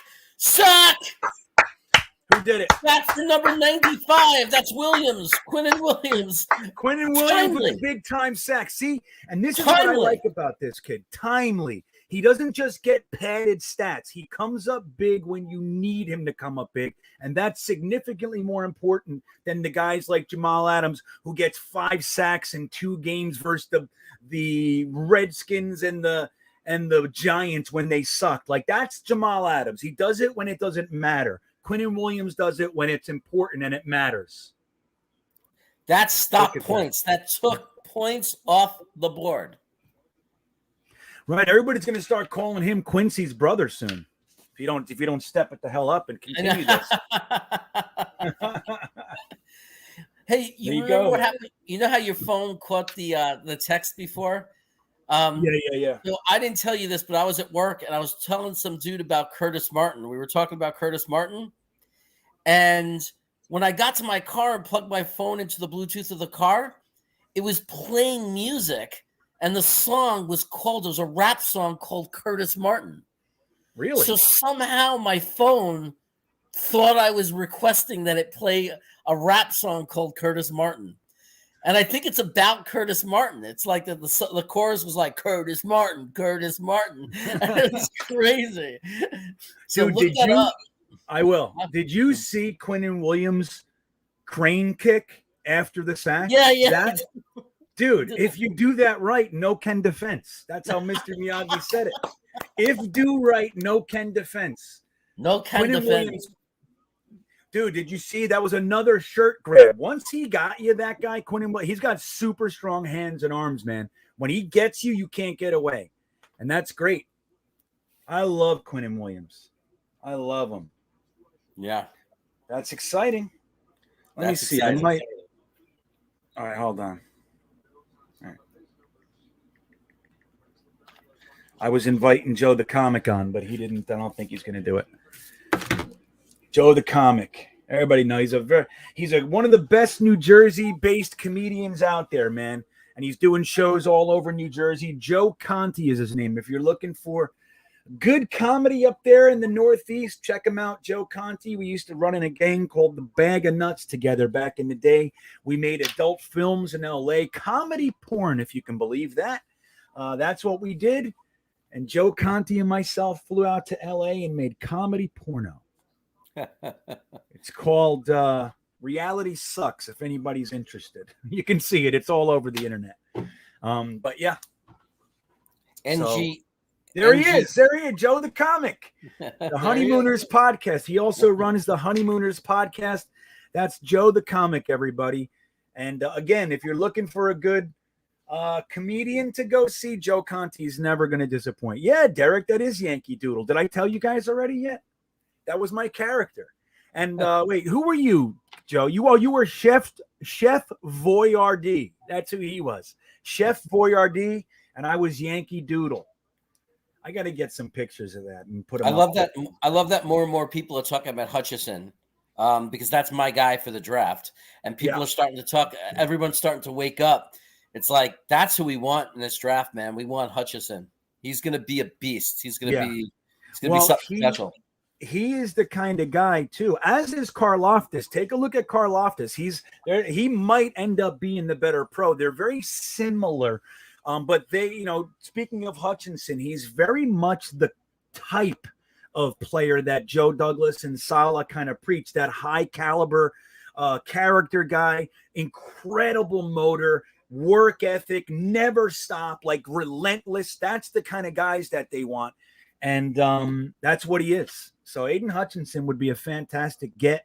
The problem is, I really do want to trade back from that number 2 pick, like trade back. Go! Oh, you almost play Berrios. Okay, so 2 things, amazing things just happened. Zach got rid of the ball under pressure really fast. Okay, made a perfect pass to Berrios, who almost broke it for a touchdown. He brought it all the way to their 40. All right, let me watch this shit. Give me 20 minutes and then I'll see it. But what the best part about it for me, other than Berrios taking off, is that Zach Wilson got rid of the ball in a hurry. What down was it? I think it was second down, like 2nd and 9. Second and 9. Nice run, okay. nice run. Yeah, Finkelstein says, I just wish Berrios was faster. That's the thing. But hey, like Corbett, you just want guys that know how to get open and catch the ball, right? And are like kind of scrappy. Corbett was not fast, but he was worth every penny. You know what I'm saying? Yeah. So Berrios is a free agent this year, guys. We have 3 receivers that are free agents. Well, actually 5, but 3 that are on the active roster. And I think Berrios should be somebody that we re-sign.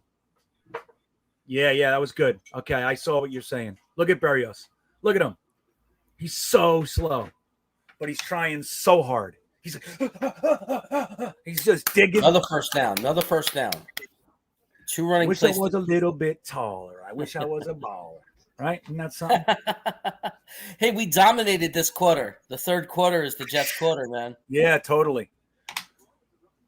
Is this the first drive still? Or did we score?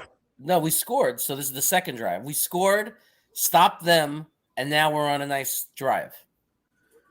Okay, that's good. Exactly what we need to do. Long, sustained drives, keep the defense off the field.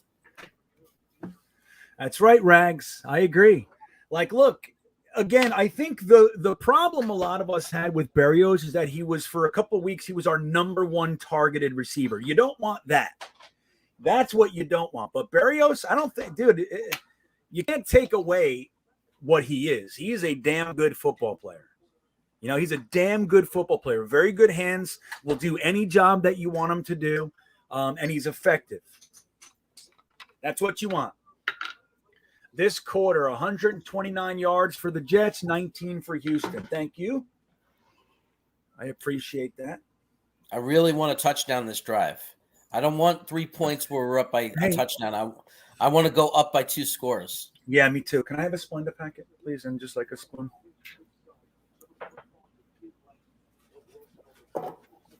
Wow, that was a great play for Zach. That's The Berrios play? Well, that was the quickest I've ever seen him get rid of the ball. Yeah. And that's LaFleur, man. Like, you have to do that for him. You have to give him quick outlets that he can hit high percentage-wise and make it so he doesn't have to feel the stress of the pass rush with long developing routes. You need that stuff. And for everyone that's pointing out, and I agree, we're playing a 2-8 team. You know what, though? We're playing a 2-8 team on their field. And if we win this game, if we continue this and win this game, what it means is, think of how you'd feel if we lost this game. Right. Like, think about how that would feel. because at least that's a start, right? If we win this game, at least we could start beating the other bad teams. So it's better than if. How do you feel if you're the team that loses to the 2-8 team? Well, that's it. I mean, we call that a happiness trapdoor, right? So you're miserable if we lose and unhappy if we win. Like that's called a trapdoor. You got to be aware of that shit. Like, what is your mind doing to you? You have to. There has to be a way to be happy. There has to be one outcome that will give you positive feelings. Usually a win should do that. Dude, they're 2-8. I got another side of story for you. We're 2-8. So, you know what I mean? Like we want to be able to look good against these teams. You don't want to be the worst team. You want to be the best of the bad teams as you're trying to progress and get to be a good team. Best of the bad is first. That's what you got to be. Right. And also, if we win today, we'll already beat last season in total wins. So we'll already be taking that step forward. Right. Yeah. So let's do some scores. The Bucks and the Colts are beating the Bucks 24-14. The Bengals are destroying the Steelers. 3 minutes left in the third, 31-3. The Falcons are beating the Jags 21-3. The Jags really want that high draft pick, it seems. Titans and Pats. The Pats are 6 points above the Titans, 19-13. The Giants are beating the Eagles. Danny Dimes coming alive. And thankfully, I hate it. I do. But draft picks are draft picks are. Miami is beating the Panthers 27-10. What happened? We fumbled, but I think it went out of bounds. So I think we got the ball back, but it's going to be third and super long. Are we in field goal range yet? I think that pushed us out of field goal range, but it's third down, so we can get some of those yards back. Zach was sacked, strip sacked. We got really lucky. They were picking it up, and they bobbled it out of bounds. Yeah. We got very lucky there. Very lucky. Good. So that's what momentum does. That's what momentum will save you from stuff like that. You know what I mean? Like that's, the ball tends to bounce the way toward the momentum. It's third and 29. Joe the Comic asking if we ever going to see 22. Go. Oh, third and 29, and we got a 25-yard run or 26-yard run from Johnson. Yeah, so that got us back in field goal range, or do we go for it on 4th and 2 now? Go for it. Well, depends. If it's 4th and 5. Sorry, 4th and 5. That's too much. This would be a great time for a fake. I'll tell you that. Yeah. But hey, man, that may have gotten us 3 points. This is a big kick for Amendola, the announcer said. No shit.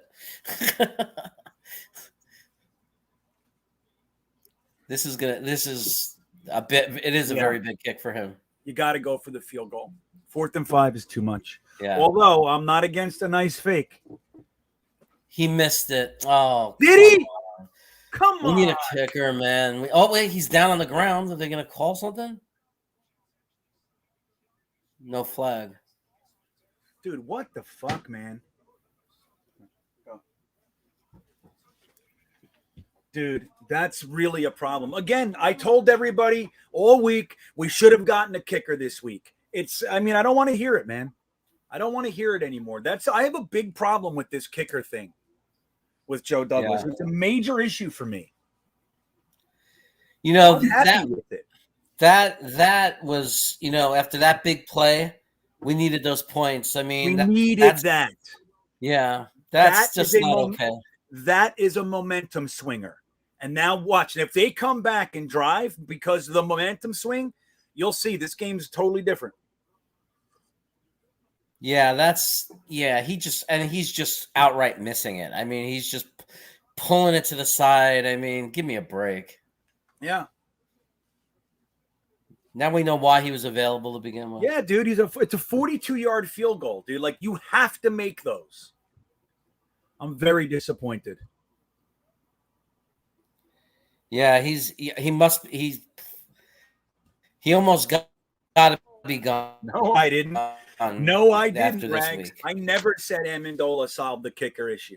I might have said he had a good week or something like that, or maybe we might have a kicker. but he's never made me feel good. The only time I'll tell in his defense, the only time that he did make me feel good is when he came in for the punter and had that magical punting game. Yeah. But he's been terrible for a long time, man. I don't know, Rags. I might have felt good for a week, but I never felt like we had I never felt confident. Christian Dicker, the super duper kicker. Derek, I'm with you. Cade York is the big one this year out of LSU. I'd love to use one of our fifths and just get it done. Yeah, I mean, at some point, I would be a lot angrier if we were 3 years into the rebuild, and losing key games like that, crazy important games. But if we don't so it is year one, but it still shows like this is the evidence of why you need to really lock up a great kicker and just be done with it. Yeah. Well, let me say this, Rags. I don't recall, but if I did, I was wrong. Okay. There you go. There's that. I agree, Kevin. Yeah, it's like this. I have not been happy with how he's handled the kicker situation since day one. Not for 1 second did I feel good about, even when he got Jamie Nagar last year in undrafted free agency. I was like, that's like one of the kickers I wouldn't want. Like I wanted to get a kicker. And then there's Tampa Bay down there. They have whatever the hell his name is, and then the guy they just and they have Borregales sitting in the practice squad. Why didn't we take him? Just grab him. I know. It doesn't make any sense. That's all right, Regs. Send me the receipt. But again, if I said that, I was wrong. It's okay. I'm allowed. The good news is if there's, the good news is that it's a position that during this rebuild we can easily fill without giving up too much, right? I mean, it's a 5th round pick. We could resolve the issue with a 5th round pick. Yeah. And look, generally speaking, people start thinking kicker with the 6th, but just like the Bills, I believe it was the Bills last year, they used a 5th on the kicker that they wanted, and he's been great. We held them. 1, 2, 3 and out. Oh, there's a flag. Wait a second. Flag. But they're pointing towards them.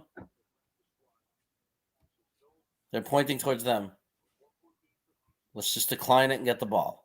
Big Frank says, of course there's a flag. But that's okay, Big Frank, because it looks like it's not on us. It might be. We don't know. He pointed the first thing. They're conferencing, and he pointed towards Houston. So, but I was worried the flag was going to be in the coverage. Yeah. I was worried about a holding or an interference. Mosley had a big stop on that, man. Let's see. Pass interference offense. I will take the penalty. It. We declined it. Decline it. Take the ball. I will take it. Okay, that was a relief. Okay, yeah. We don't want to. That kills you, man. Right when you're about to get the ball back and you commit a penalty. Totally. The worst, especially after a missed field goal. Yeah. So that's 4 missed field goals in 3 weeks for Amendola. Yeah, 4. He's got to go. It's time. And they like him because his leg is so incredibly strong. But it's like, dude, it doesn't matter. You can kick the ball 99 yards. If it doesn't go through those uprights, it means nothing. Right. It's totally worthless if it doesn't go through. So now what would be nice is if we had a nice 6 to 7 minute scoring drive. Yeah, totally. Obviously. 6 minute, right. Well, Fumble Giants, let me tell you, drafting a kicker in the 2nd round, right. Nobody wants to see that, man. But drafting a kicker is smart. It's smart to do, especially when you're in your 3rd season as the GM. Granted, we know what happened the first season, no draft and all that shit. But you're in your 3rd season and we still don't have a kicker. It's time to use a draft pick on one, in my opinion. Or go grab Borregales. He's free right now. Just go to, unless they're protecting him, which I don't think they are. I don't know why they would. It doesn't make any sense. But just go down there, grab him off their practice squad, Waive Amendola. You want to bring him back on the practice squad? Fine. I don't care if you love his leg and you think he's a guy to work on. Fine. Bring him back on the practice squad. But we should have a different kicker on the field. Yeah. And Borregales was the best kicker in the country last year. No love for Nugent, buddy. None. Not as a second-round pick. Hell no. I don't know what Terry Bradway. He escapes about how bad he was as a GM because Herm he had a good regime. Herm had his issues, but we were a good team. Because Herm was riding the Parcells wave for a while, but Herm got a lot out of that team, and with the 2000 draft and all that jazz. But man, Terry Bradway sucked. Just think that this Houston team actually beat Tennessee. Just like we did. Well, yeah, division rivals and all that jazz. Whole shit, my computer's going to die. Hold on. I'm not plugged in. Bear with me. No love for Nugent. Didn't Nugent give up that? Didn't he miss that big field goal once? Didn't he miss a really big field goal for us? But he was really good, right? He was a good kicker. He's had a good career. Yeah, he was a very good kicker. He had a good career. Some of it is just Jets, the way things go for us. But the fact that we used our first round pick on Doug Jolly, a tight end who was not worth a fifth. We used our first on the tight end from the Raiders in a trade, and then with our first pick in the draft, we draft a kicker. Like it just made no sense. But I'll tell you what. I'll tell you what about the Titans. I mean about the Texans. They may be 2-8 like us, but they haven't been blown out. I think the way we have. Like they've been more competitive. So beating them means something to me. Who, the Texans? Yeah, beating them means something to me also because it seems like the other teams that don't have a lot of wins were more competitive in their games. So I want to be able to beat them just to show it's because we're a rookie team and when we're bad, we're going to be really bad. But that doesn't mean that we're not heading in the right direction. Right. Let me tell you, like I said, if as much as I love the top 5 pick and all that shit, if we end this season by winning half of our games and Zach Wilson looking like a franchise quarterback, that would make me happier than losing out and getting the pick. Like I don't care. Like pick be damned, man. There's a few good edge rushers. Don't forget, Hutchinson's teammate is another good one. Ojabo. You take a look at him, man. So there's a lot of guys. Karlaftis. I love the linebackers. I love the top end of the linebacker class. Nakobe Dean. Yeah. Devin Lloyd. I like Christian Harris. Like there's a lot of guys. So the most important thing is Zach. That's it. Who's that other cornerback after Stringley? Sauce Gardner. Ahmed Gardner. No, but there's another one too that's always in the top 10. Yeah, it's him. It's Ahmed Gardner. Okay. I thought there was even another one. It's widely regarded. That was close. Oh, no. Don't take a sack in the end zone. Get out of there. Just will punt. And now he's limping. This is just, Wilson, man. Now he's limping a little. Why wouldn't you just get out of just throw it away. He's limping. He's hurt. It's so annoying that he's running and he almost took a sack and he won't get rid of the ball and he's trying to do everything. Yeah, just play simple. And then with guys wide open, oh man, he's limping. And he's holding his knee. Same injury. It's not ready.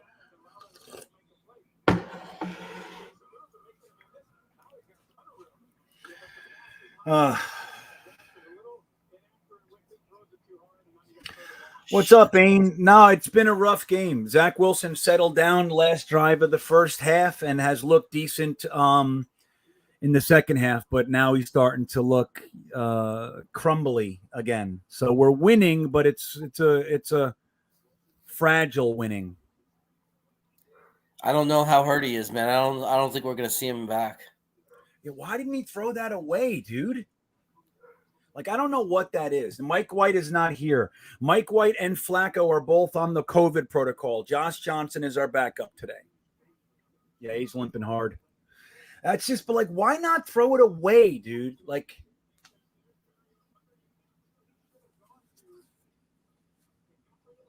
yeah, look, dude, so many guys are open. Well, not so many, but more is wide open. Now they're completely. By the way, there are people in the chat completely turning on Zach again. We need to pick a quarterback until we find one. No, I get it. Yeah, Big Frank. That's the thing, you know. Like, it wasn't a funny, Big Frank, when so the first week Zach was injured.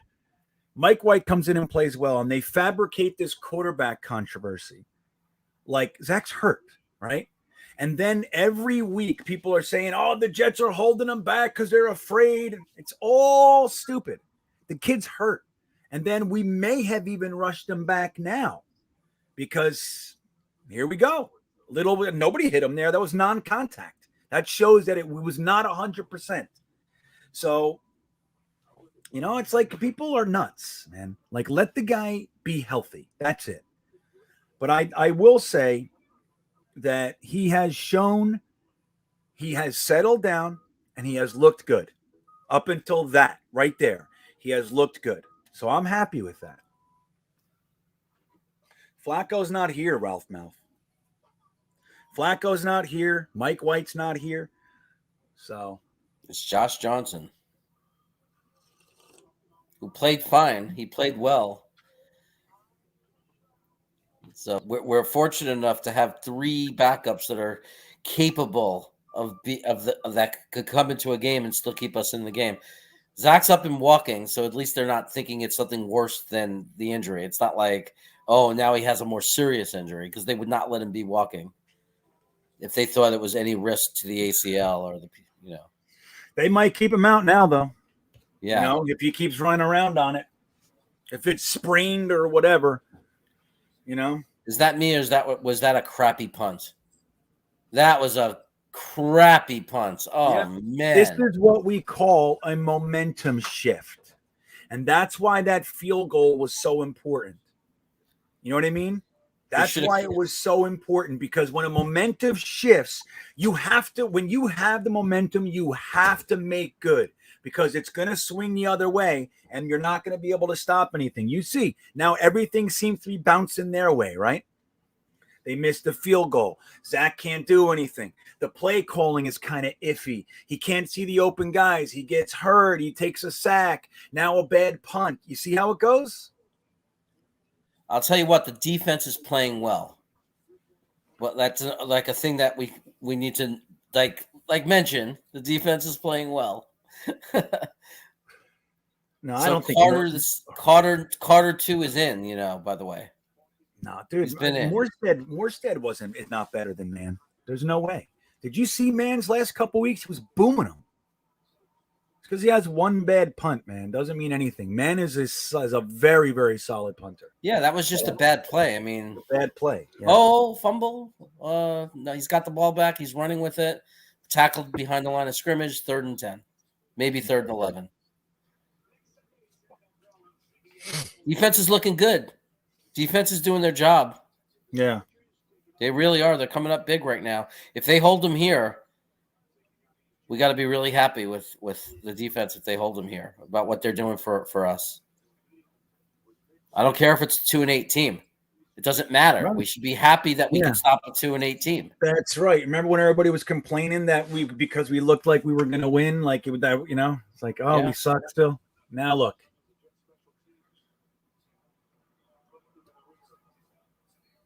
Yeah. Nice play. Who was that, number 40? Was that Guidry? Guidry is 40, correct. Carter. That's Carter. 40? Oh, no, Guidry just made a beautiful play. You're going to love it. You'll be very happy.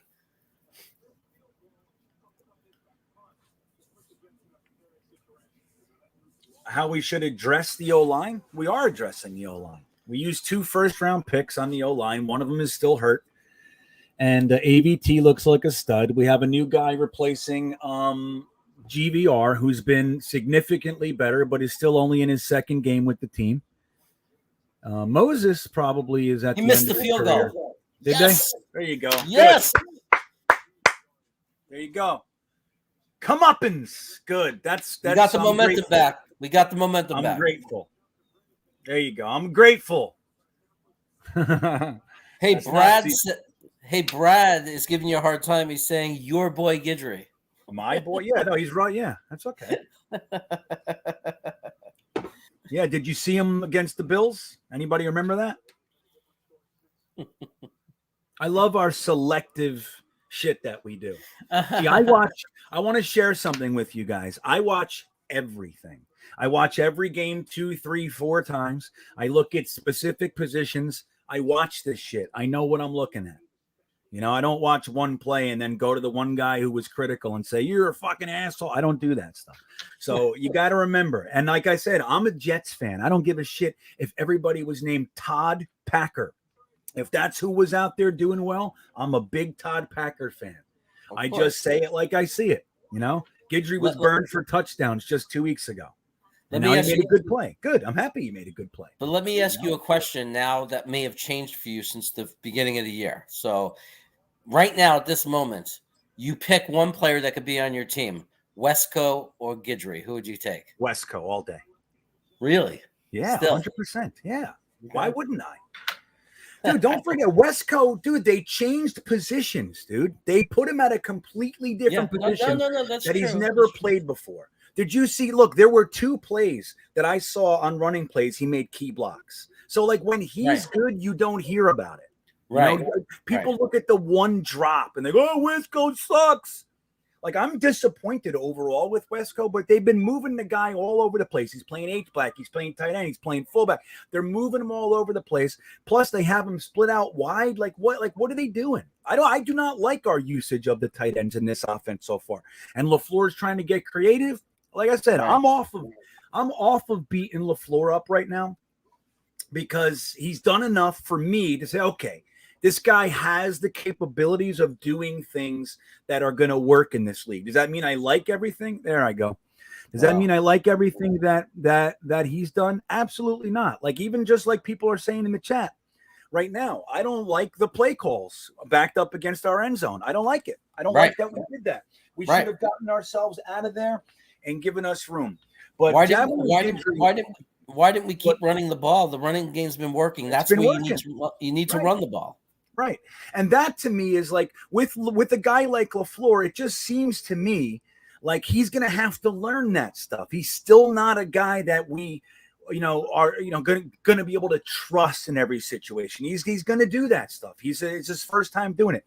But the last 4 weeks, 5 weeks, he's been light years different, better.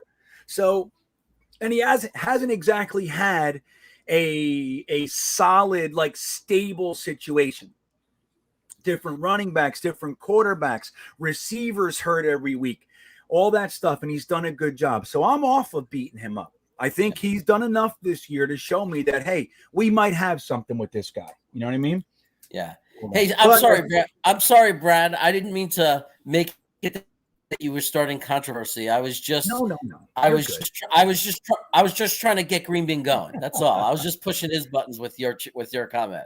I know that you didn't mean it to attack GreenBean. Right. Tell him, Brad. Jeremy's an asshole. We know this. I'm not trying to start controversy. I just wanted to push GreenBean's button a little bit. And you said your boy Guidry. Let me call it out. Let me just say, I'll tell you guys what it is right now. Jeremy happens to be a big Guidry guy. So every time that anything happens toward the positive, he brings up Wesco for some reason. It's a weird thing. This is probably the 5th or 6th time that he's done exactly that. Like every time Guidry makes a play, he brings up Wesco. I don't know why. I happen to like Wesco. I happen to be concerned about Guidry. Now, Guidry has done enough that I don't think he should be cut. But as far as him being our starting outside receiver, even when guys go down, I don't like it. I don't like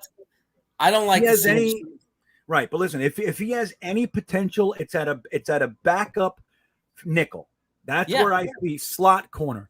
That's where I see Guidry's benefit. He's made some really good open field tackles that I very impressed. Shit. But overall, Guidry is not somebody I feel confident with. But he's done more than I thought that he would, so I'm happy about that. If he's going to be on our team, I want everybody to work out. You know what I mean? I don't want him to be a starting guy on the outside either. And I like Michael Carter II. I like him as a depth guy. I like him when we're playing the nickel and dime. I like him in that role. That's it. So yeah, I agree. I'm not saying that he should be starting or in a key role for us. Not at all. I just think for an undrafted free agent, if he can come in and you know what I mean, help us out in the dime or nickel package, then I'm happy. Yeah. Because he cost us nothing. And I don't dislike Wesco. I agree. He was totally misused. So we went for it on 4th and 6, which was the most ballsy call, which means we really trusted our defense a lot. And we don't know. It means that we don't trust Amendola. That's what that means. Right. Well, we weren't in field goal range. Oh, wow. We were around the. Yeah, it was a very ballsy call. Zach made an okay pass. It was a little behind the receiver, but the receiver pulled it in, and we got the first down. Who was that made that catch? 88. 88 is Cole.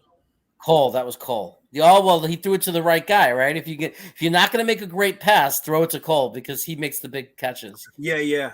I'm telling you, that guy can make some seriously impressive catches this year. Yeah. Yeah, there's one thing about Cole is he disappears for a while, but if you throw it off and need a guy who can make a great catch, he makes the great catch.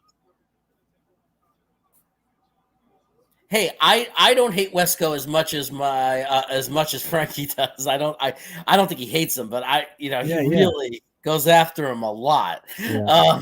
Wesco has been given a very raw deal so far. Now, no, I agree. Does that mean now? But here's the thing: like we say, it doesn't mean he's good if he gets the real deal. But Wesco is a very impressive talent. He has a lot to offer. But if you use guys to their strengths, you'll see it. If you use guys and expect them to do things outside of their periphery, then a lot of the times you see you fail. But again, I just think that this coaching staff has not proven to me that they know how to utilize the talent properly. Right. Again, I see lots of things that are positive, but they haven't shown me that yet. I'm still concerned with a lot of their decisions. Oh shit! I do like that call on 4th down though. That you're going to challenge that shit. It's going to be 3rd and long. Because they're gonna take away that reception.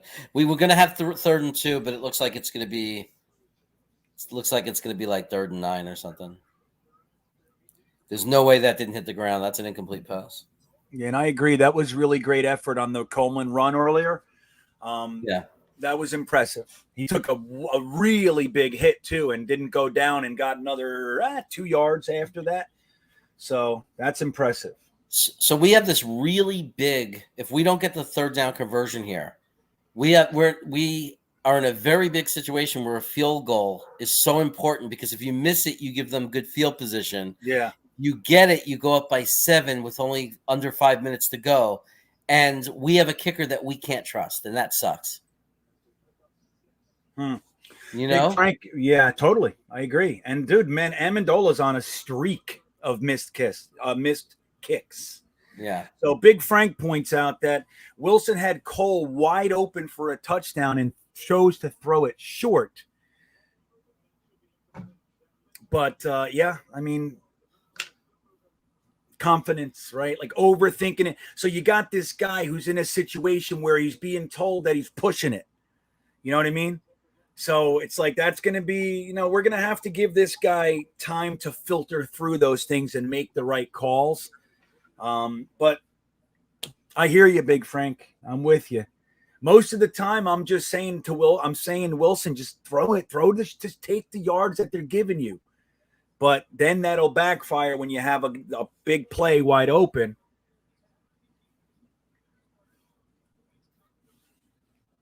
You think it's a catch, Chris? So does Derek. Yeah, those are things that are fixable. Those Yeah, are those are fixable things that are things, you know. I would rather Those are see fixable him. things. Yeah, and I would rather see him this year. Like, I'm not so concerned with like wins and losses. I want him to make smart decisions. That's what I want. So I would rather him create this foundation, this base. Let me see if this is a catch. Hold on. That's not a catch, guys. It's not a catch.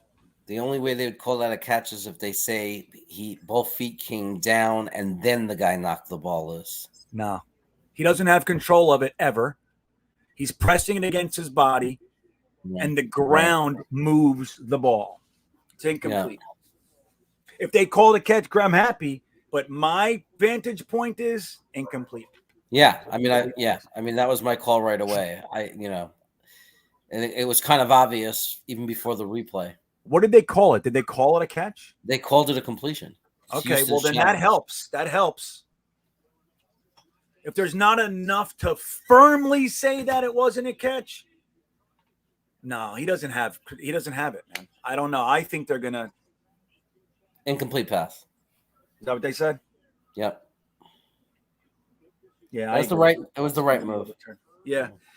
I mean, look, as much as we're all rooting for one thing, just being straight up looks incomplete to me. I'd be furious if that happened the other way. You know what I mean? Yeah.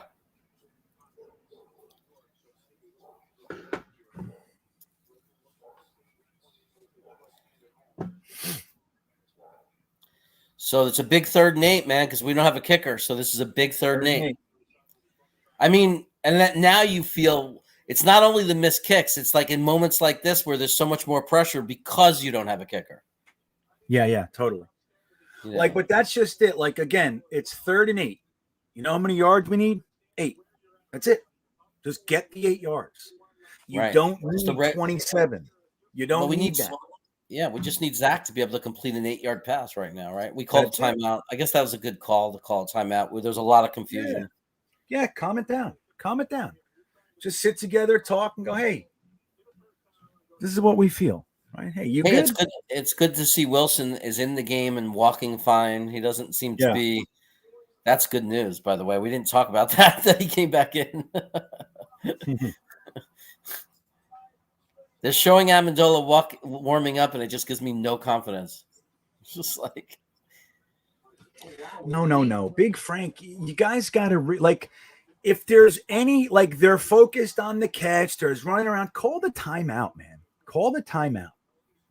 Like a couple weeks ago, we were ripping Salah for not calling a timeout. Just make sure we have everybody's in their first year. Calm it down. You have timeouts to use for a reason. Come on, get there. Oh, come on. He went down like there wasn't even a fight. Who was that? It looks like a tight end. Could be Griffin. Could be Wesco. Fucking Wesco. 89? That's Griffin, not Wesco. No, he went down. 86. He went down so easily. 89 is Yabo, I think. 89? No. Yeah. Well, then I changed my mind. At least he made a reception. Yay, your ball. I think it was 89. Who was that, guys? I don't have my sound on, so I don't. It may have just been Griffin. It was pathetic. You watch it. I mean, there was no. Before he made a great play where he fought for the yardage. Griffin. This time he just went down like a shell. So they're saying it was Griffin, right? So okay, yeah. That was my dyslexia that read it as 89. Oh, that was you? That was you. Oh, wait, they're taking Amendola off the field. Are they going to go for it on 4th and 1? Oh, they're going to go for it, I think. On 4th and 1. That means you have no confidence in your kicker. Yeah, totally. When you're up by 4 points in the 4th quarter with 4:45 left, and you go for it on 4th and 1, you have no confidence in your kicker. You know what? We're 2 and 8. Why not go for it, right? Yeah, that's what I'm saying. Like, just Elijah for a 7-yard gain. Beautiful run, maybe 8 yards. There you go. Moore got it. See, and Watch that's what this I'm play. saying, guys. Would you rather respond in the mayhem or calm it down and get it? You know what I mean? Timeouts are not that important. The 7 yards are the most important. That's the most important thing. Yeah, it was the right call. There was confusion. Remember, we didn't know if they were going to overturn that, right? So it was Yeah, two right. different situations. Okay, maybe Yeah. we should have been ready, but come on, man. At least we called the Yeah, timeout, totally. and then we called a beautiful play call. Watch the play, beautiful play call. They weren't expecting Yeah. it. It was great. That was And a that's great just it. play call. Yeah, and that's the most important thing. You got to remember who we are. We're not the Patriots. Oh, We shit, a haven't been holding. there for 20 years. Holding on that play? A holding on us. No, on a different play. Mike White.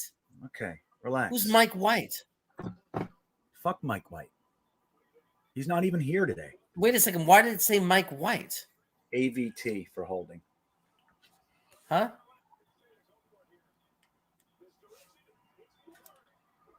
Oh, it's Vera Tucker. Yeah, so what are you going to do? You know what I mean?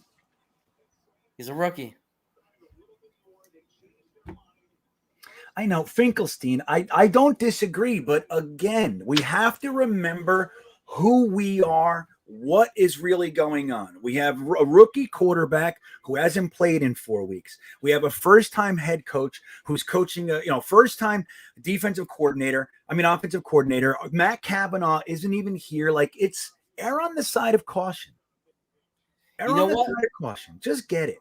What's nice about this is that not only did we keep the touchdown drive alive, but I'm realizing now we also are eating up the clock and making totally right. Yeah, we're keeping it like, dude, we still have the ball. Like, whatever complaints we have, sure, I'm not even saying they're invalid, but the end result is we still have the ball in our hands in the red zone. You did say Mike. Yeah. Funny. We're already at a point where it looks like they're only going to get one more opportunity. Brad, I get it, buddy. I do. I get it. But again, remember who we are.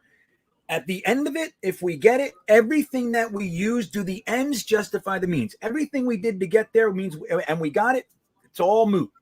It's all moot. Oh, you can't do that same play again, guys. Come on. You can't run it again. You can't do the Elijah play again, the same play. Look like the same play.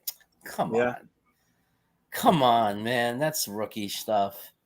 It is rookies. That's who you're dealing with. You know what I mean? You can't run the same thing. And maybe it was a little different. I don't know, but come on. Yeah, bad call that time. But in the crunch, he did a great job. And then remember, he's still figuring it out. So it's 3rd and goal, but we're at like the 12 or something, or we're pretty far back. I wonder if Walter staying in bounds on that run was good, though. That was good. Smart not to go out of bounds. Houston has 1 timeout left, but there's plenty of time on the clock if we don't get it here. I say I would love to see Zach throw it into the end zone for a touchdown right now. Yeah. I would love it. I'd love it to be to Westco. No, they did a ridiculous play, a running play tackle behind the line of scrimmage. Come on. But you see, that was pathetic. This is the thing, and this is what we're dealing with. Like, before we were on our own end zone, we threw it 3 times in a row. And then we come down here and we're running it now. It's like, you know? That was pathetic. That was just pathetic. Yeah. That was playing not to lose, conservative. Like, make sure you run down the clock. That was just baloney. There's 3:40 left. You can't play the clock that way. You got to go for the end zone on that. Come on. You're going to win the game. You're trying to win the game. So now we're going for a 34-yard field goal or 37-yarder, and I don't even trust Amendola.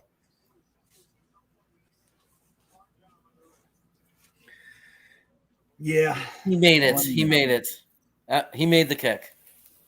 He made it, and Houston used their last timeout. Yes. So see what I'm saying? Like, that's good stuff. Like, again, is it perfect? No. But we did a lot of good stuff there. We're still a young team who can't quite finish it, but we did a good job. I just I know Chris is right. But I don't know, man. Championship teams, I guess maybe in a few years if Zach proves to be good, we'll do those kind of things. It's just that it just feels like I've always been a fan of the conservative team, the team that doesn't put games away. And I hate that. I hate playing not to lose, but whatever, Dude, it is what it is. This is right. You got to remember where we are. We're a 2-8 team trying to get positive stuff stacked on top of it. That's all we're doing. Yeah. We're trying to get experience, get these guys inundated with our system, and stack up positives. That's it. That's all we're doing. You know what? And our defense has earned the right to be trusted the way they've played this half. Yeah. And Rags just points out, dude, we have a kicker. There he is. That's funny. So we're up by a touchdown. They could come down and score a touchdown, and it's only tied. And that's the thing. Now, if they go for 2, right. But no. You know? Get him. Tackle him. Jeez. It took 10 minutes to tackle this guy. They win. If they don't make it, they lose. Yes. So they'll probably tie it. That's my point. Right. So like I'm saying, if they go down there and they score a touchdown, they have a choice to make. They go for 2 and they don't make it, they lose, or they kick it and they tie and go to overtime. I think they would more than likely want to kick it. So, again, there's lots of options here. They can't just get into field goal range and beat us. So there's positives here, man.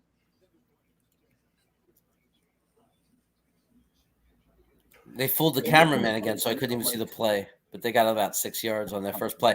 Hey, this is where we're looking for Quinnen Williams to make a big play. This is what we're talking about when we talk about timely. So if we get into a third down situation right now, if they're in third down, this is where we want to see Quinnen come up big. Right? Yeah. Right. This would be great. How many sacks did Jetsfan? Okay, third down situation, third and short. Both people on our teams with picks or defensive linemen. Isn't that funny? Yeah. That is – no, we have one pick with the defensive backs.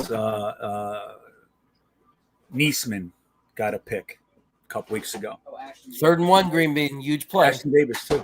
What's that? Huge play, third and 1. Third and 1. Third and 1.5. It's a long one. There's shotgun, run play. Somebody's got him. Who got him? Who made the play? 33. Jamal Adams.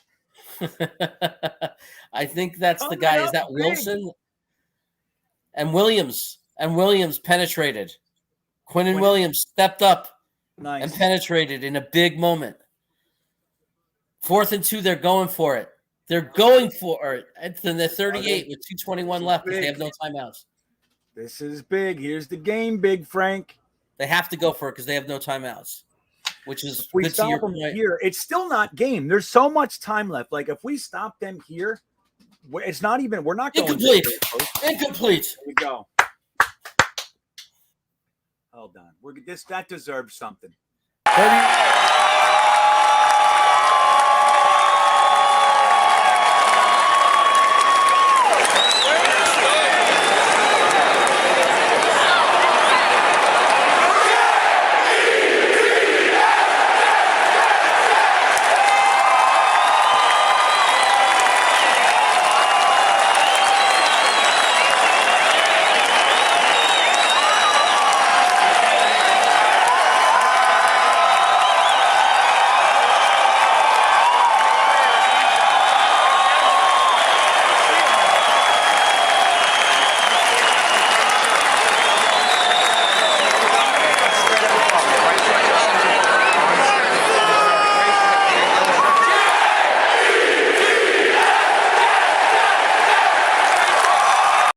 Fantastic. Jets. Zach Wilson, 720 yards, 6 touchdowns. And we're back. It was Bryce Hall, by the way, who made the play. Bryce Hall. And the safety is Riley, who had 2 good plays in a row. Yeah. Riley. Pat O'Reilly. There you go, guys. So what do we think? Everybody still upset about this? I know I am. So it ended up we trusted our defense. We made them use their timeouts, and it won us the game. Yeah, I mean, look, dudes, I will not accept, I will not ingest any negatives about this. We are a 2-8 team, the most rookies in the league. Rookie 3-8. coach. 3-8, right. And we won. We went down in, this is our first road victory of the year. Zach hasn't played in 4 weeks, looked rocky, settled down. You know what I mean? Our O-line settled down after a rocky start. Like, guys, the defense came up big. It's an important win, and it's good for the progress of our team, what we're trying to do overall, the long game. That's what this is. And it's important, and it's a happy day, and you should be happy. You should be happy. Wesco limped off, Oh yeah. which Wesco limped off the field, by the way. Yeah? What happened to him? I don't know, but not that I'm happy. I'm never happy when someone's injured, but it would set up an interesting situation for Yeboah next week if Wesco can't play. That would. Thank you, Rags Morales, for the super chat. He says, for the defense. There you go. I think that's awesome. That's awesome. Amazing. Yeah, man. The defense. Defense played well today. Tyrod had his moments, but, you know, this is what we needed to see. We need players to settle down. Don't forget, man, the defense is without Eccles. You know what I mean? Like, they're without Michael Carter after the first quarter. Like, it's important. Like that these guys, they're getting their time, but like keeping guys like Sherwood and Eccles, dude, that would be really what we're trying to do. And with the fact that we can't, with all the injuries and everything, like I gotta say, this coaching staff, like, and the team, they're staying together. And this is important. How we wrap up this season is incredibly important. Oh, thanks, Rags. Good win. I agree. Look, this is good in a lot of different ways, right? First of all, Zach is in, so he's fine. There's no, like, I think we're okay with Zach. But the defense coming back, playing well last week, the defense playing great today, having just shut them down the whole second half. I don't care if it's a 2-8 team. We were panicking that the defense was awful, the worst. They're nothing, like, you know. So I don't care who it is that we play. The fact that our defense could step up, even against, okay, at least they could step up against the weaker team. We needed to see at least that. We needed to see at least that. It's got to start somewhere, guys. Yeah. It's got to start somewhere. Right, Ralph? It's got to be positive, you know? Well, look, there's plenty to bitch about. I mean, there's plenty, like, we're not there. That's not, you know, that's not what we're trying to accomplish. I had somebody write me a comment and said, if we don't win, like, playoffs are out of the question. I'm like, is that really where you are? Like, are you thinking playoffs? Like, I mean, no disrespect, but it's just, if you're thinking that we're a playoff team and like this is what we're getting as a result, then I get it, that why you're so disappointed. If you have realistic view of what we're doing, today is a great day. This is a great game. We played hard. We were down 14-3. Look at that. Since we were down 14-3, they have not scored. We shut them down and came back and have all these unanswered points. So, and Carolina's losing. Right. Carolina's losing. When do the Seattle Seahawks play? Tonight? I think so. Let me see. Carolina's getting shellacked 33-10 by the Dolphins. Hey, Giants are beating man, the Eagles. Eagles have the ball, though. That's helping our second-round pick. That's exactly right. And our fourth. Don't forget. We have a second and a fourth from Carolina. Those are important picks. Jacksonville, they got the ball. They're down a touchdown to Atlanta. But let me see. Oh, my God. 41-10. Bengals over the Steelers. Dude, Big Ben has had a bad. Do you realize we can get a developmental guard or center with that fourth pick? We can get a developmental wide receiver. Like, there's so many things we could do with that pick. We're going defense, everybody. We got Michael Carter, right? So, we're going defense. I know everybody's all psyched about this Linderbaum thing, but I'd be surprised. I mean, there's a lot of time. We'll see how it all shakes out, but He's a center from Iowa. But I see us going defense in the first. Our first 2 picks are going to go edge, safety, corner, something like that. That's what I see. But we'll see. I wouldn't have any issue, but I just have a hard time thinking we're going to use a 3rd first-round pick on the offensive line. I just find that difficult. Like, we got to spread that premium shit around. You have to. Plus, Justin Hardy just screwed. Justin Hardy do? just screwed the pooch. Justin Hardy screwed the pooch. Why? Another fucking he could have downed it at the 1 yard line, and he didn't. And now there's a bomb pass, incomplete. There's a lot of contact. We got to be really careful. That was scary. We don't want to. Yeah, we don't want to. You know, it's like everybody's saying game over, game over. Like, dude, they're still on the field, man. They're still on the field, and they got the ball. And they have the ball. Crazier things have happened. That was Guidry. Almost Guidry. Guidry would have been the GOAT. It would have all been his fault, and you and me both would have been like, Wesco and Guidry. One limps off, the other costs us the game. Why? What did Guidry do? He was the one that was very handsy, that risked the penalty. Oh, yeah. Yeah, everybody wants Aiden Hutchinson after yesterday, Mark. Did you see that play where he basically pointed at the offensive tackle and then drove him into the ground? It was it's funny. He just moved up 4 draft spots because of that game, easily. Yeah, I'm with you, Chris. I mean, I'm a big Hamilton fan. Again, if he can't perform at the combine, I would have a hard time taking him with my first pick. But if we're up top, come on. Well, he better be able to perform by then. If he doesn't perform by then, you can't take him. Yeah, that's what I'm. But if he's got a year of recovery, I mean, he's still the same player. But it's like you want to see him be able to run at the combine and do some stuff. You want to see that. What kind of injury was it? What kind of injury? Knee or ankle? I forget. Oh man, Yeah. I'd rather take Stringley or whatever. I don't want Stingley. I mean, if they want him, it's fine. No, I don't. I just don't. I don't know. There's the game. Game over. Game over. There we go. Congratulations, Jets fans. It was an amazing win against an incredibly difficult opponent.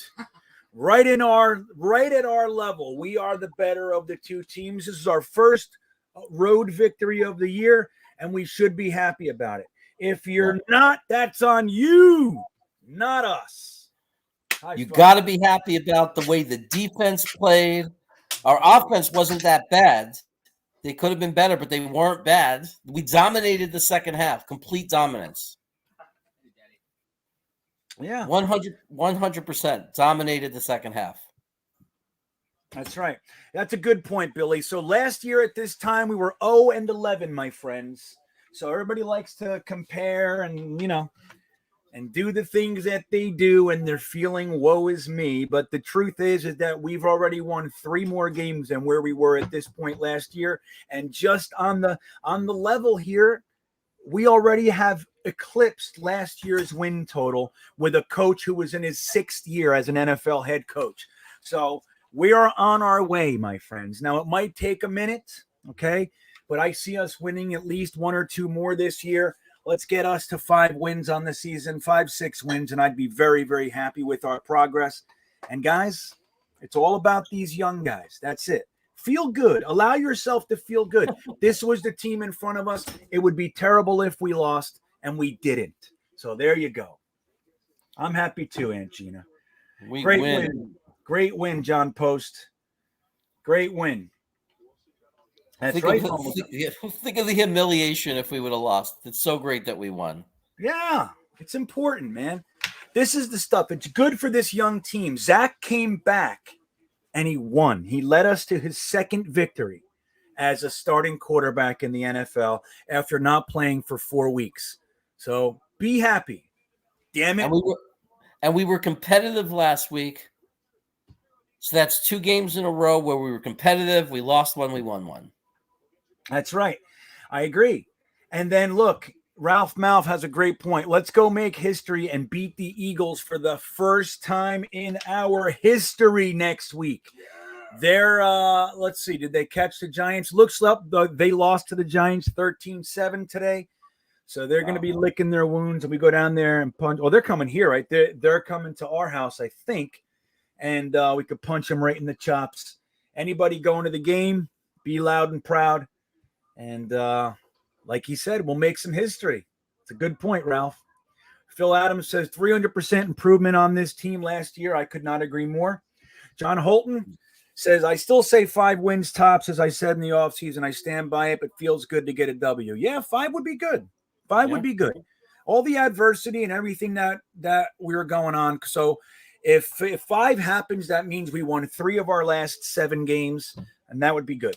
I'm happy with it. Now, if we run the table, because, like, look, man, we're playing the lower end this, now, pretty much. Not the Bucks, of course.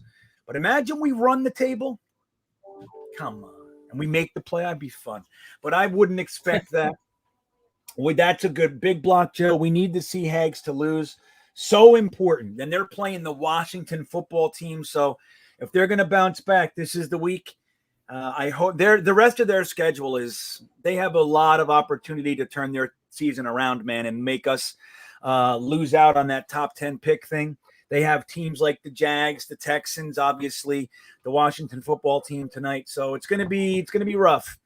I don't think we're going to see them lose them all, but that would be nice. So we got to send out that negative energy toward the Seattle Seahawks. Let's watch this pick be as good and impactful as it can to us. So, guys, I want to thank you for being here. Jeremy, thanks for hanging out through my technical issues this morning. And again, guys, I'm sorry. This was a fun one, and we got our win. Anything you want to say in closing, Jeremy? Hey, man, that was fun. Thanks for having me on. It was fun to watch a win with you, so we could eliminate the, hey, man, I'm sorry you can't be on anymore because you're a jinx. They haven't won a game when you're on. Yeah, so that's now right. they've officially won a game while I was on with you. So that feels good. Maybe it's going to be good luck because I was on from when you got on, pretty much. So maybe that's what we need. That's it. So Phil Adams checked in and said the Panthers did in fact lose. So they're reeling. They're reeling after 3-0, guys. And don't forget they have we have their 2nd and 4th round pick this year. So the more they lose, the better our picks are. And then, like we said, we need the Seattle Seahawks to lose, and that'll be great. You guys are the best. Let's see. It was preseason. Amendola was is that what I said? Yeah. I don't know. I've had a lot of issues with Amendola throughout the season. So, again, thanks for reminding me, Rags. I appreciate you keeping track of every word I utter. But you guys are the best. Have a great day. We will see you next time. Here we go. See you guys. Where'd it go? Come on.